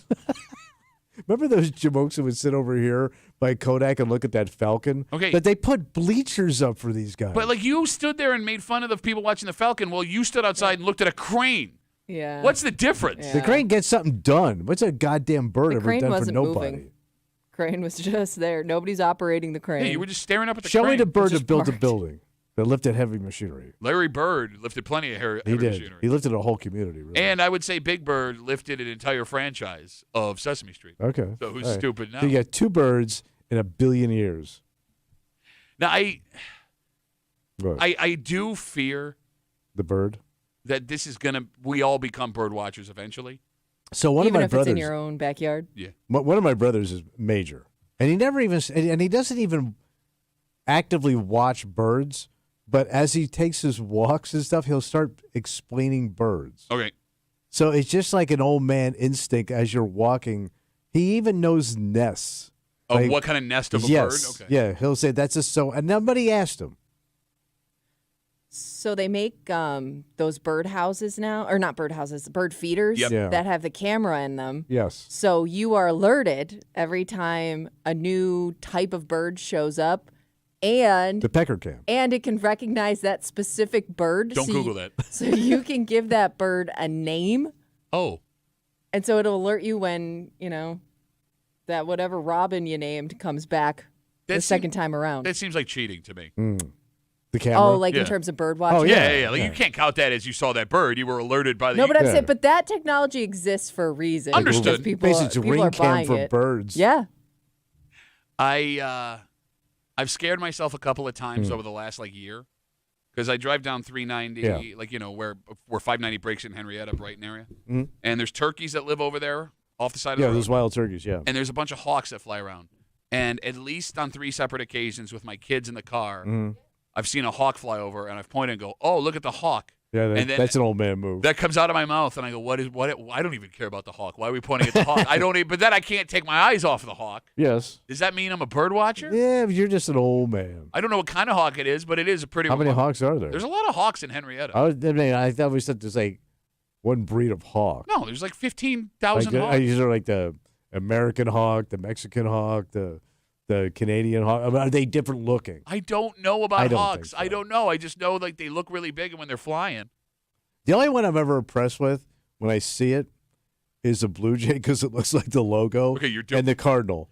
Wait, you're telling me that the two That are birds? baseball related. Yeah, because they designed them to look like the birds. And they nailed it. So you're doing exactly what I'm doing. Yeah. Then you're making fun of me. It's like Dave Winfield's in my backyard. 252 WCMF. Let's take one call. We're talking about the ethical bird watching tips released by the state this week because if you're going to watch your birds, do it ethically. Dave, you're on CMF, buddy. What's going on? Yeah, I'd just like to say that there are quite a few bald eagle nests around. There's one big one right in Somerville, and it perches right next to one of our houses right there. Okay. We've got a very large nest, eagle's nest, in Hamlin, and they've been there for many years. And they have, Hey, Dave, you got bird watching voice, bro. Oh, yeah, you do. oh, yeah. that's okay. Been Those doing it are for 30 years. Majestic birds. Oh, yeah. All right, hey, Dave. Dave, if on a scale of 1 to 10, 10 being the most involved, what number would you give yourself as a bird watcher? Probably about a 4. You're a 4. So you're not. I mean, you're going to stop and look at a bald eagle. I'll give you probably, bald right? eagle. Bald eagle I'll look at. Well, yeah, but that's like Everybody's the gonna look at majestic that. bird. Yeah. So that's a solid 4 is probably That's like right, the if he's just LeBron looking at James of eagles. birds. Like if I saw LeBron in a LeBron tree. James. Right, but if I saw LeBron in a tree, I'd have to stop and look at him. Hey, Dave, what is the coolest bird you've seen in the last month? Probably the bald eagle. Yeah, All right, you can't top that. I'm not impressed anymore, Dave. I thought you were going to give me some like rare bird that I haven't even heard of before. No, I'm out in the country, and we get a lot of different type of birds. Now I feel like you're big time to me in the bird department. Hey, I'm a bird traveler. One of the worst early 90s pop bands. Bird traveler? Bird Traveler. Let the bird bring you back. Dave, enjoy your birds, buddy. Yes. Thanks for the call. Okay, see ya. All right, there goes Dave. Feather on, my man. Oh, man. That would be a guy. Dave sounds like a really nice guy. He sounds like that guy, though. Yeah, but like, could you imagine being No. at like a party with your wife and No. hey, Dave likes the Bills too, and now we're talking birds. Break out the heroin. We come back. Lou Reed, big bird watcher too. Oh, so yeah, be careful. yeah. Come back, wrap it up, tell you what we're doing about next to the break room. Let's see that.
That's going to be Rabbaroo. Howdy, Thursday, Rabbaroo. For a Thursday break room CMF, that makes tomorrow Friday. Oh, yeah, big Friday. All right, so first off, we do what we do every Friday. Yeah, we get a little creepy. Yeah, we got a creep cap just after 7 o'clock, and we are preparing for what might be the best playoff game all year. Might be the biggest TV show of all year. Yeah, it's a good call depending on how things play out. Yeah. It's got to have the highest ratings for the year. Thus far, I would believe. Oh, yeah. Which would only be topped if the Bills and Chiefs both win this weekend, next week, which would then only be topped if the Bills and Lions play each other in the Super Bowl. That being said, we're getting ahead of ourselves here. It's a football Friday tomorrow. Yeah, come on. Tommy has his picks to make. I'm ready to go, Bo. You know, I mean, there was already a Bills-Ravens game, so you do have experience with this Ravens team. I don't know if that helps or hurts you. Oh, it helps. We will have our good buddies from 95.7 The Fan, Mike Danger, and from the Let's Go Duffalo podcast, Ryan Duffy. RD's coming in? Yep, he will be in. Everyone's still trying to guess what he will dress as with Baltimore coming to town. And just after 6:40, you know, tomorrow's game is high stakes because somebody's going home. You have Bills fans in that stadium that will be watching dying for this team to just continue to push it forward past where we've been. But there's more on the line in this game than just those two things. Then what? There are games now with the Bills that have been so good that when you play them, they're legacy games. Right? Where you are going to play a team or another player that another player or your team are associated with and will be associated with for the next 20, 30, 40, 50 years. And it doesn't matter how close the games are. Yeah. It doesn't matter how good an individual's performance is. All that matters 20, 30, 40 years from now is who won the game and who ends up on top at the end. All right. And if we want this Bills team to be remembered the way they should be remembered 20, 30, 40 years from now, you got to start winning these legacy games. Okay. And we'll get into it because it's got a weird parallel to the Bills Super Bowl teams of the early 90s. So we'll get to all that and a whole bunch more tomorrow here in the break room on CMF. For Kimmy, who has yet to hit her bird watching phase. I'm impressed by birds. I think I'm closer than I want to believe. Check out that cardinal. A great show we had once. Yeah. For Tommy Muley, who from a distance kind of looks like a bird, and an 8th grader. My name's Pat Duffy. We'll see you tomorrow morning in the break room. 6 a.m. on 96.5 WCMF.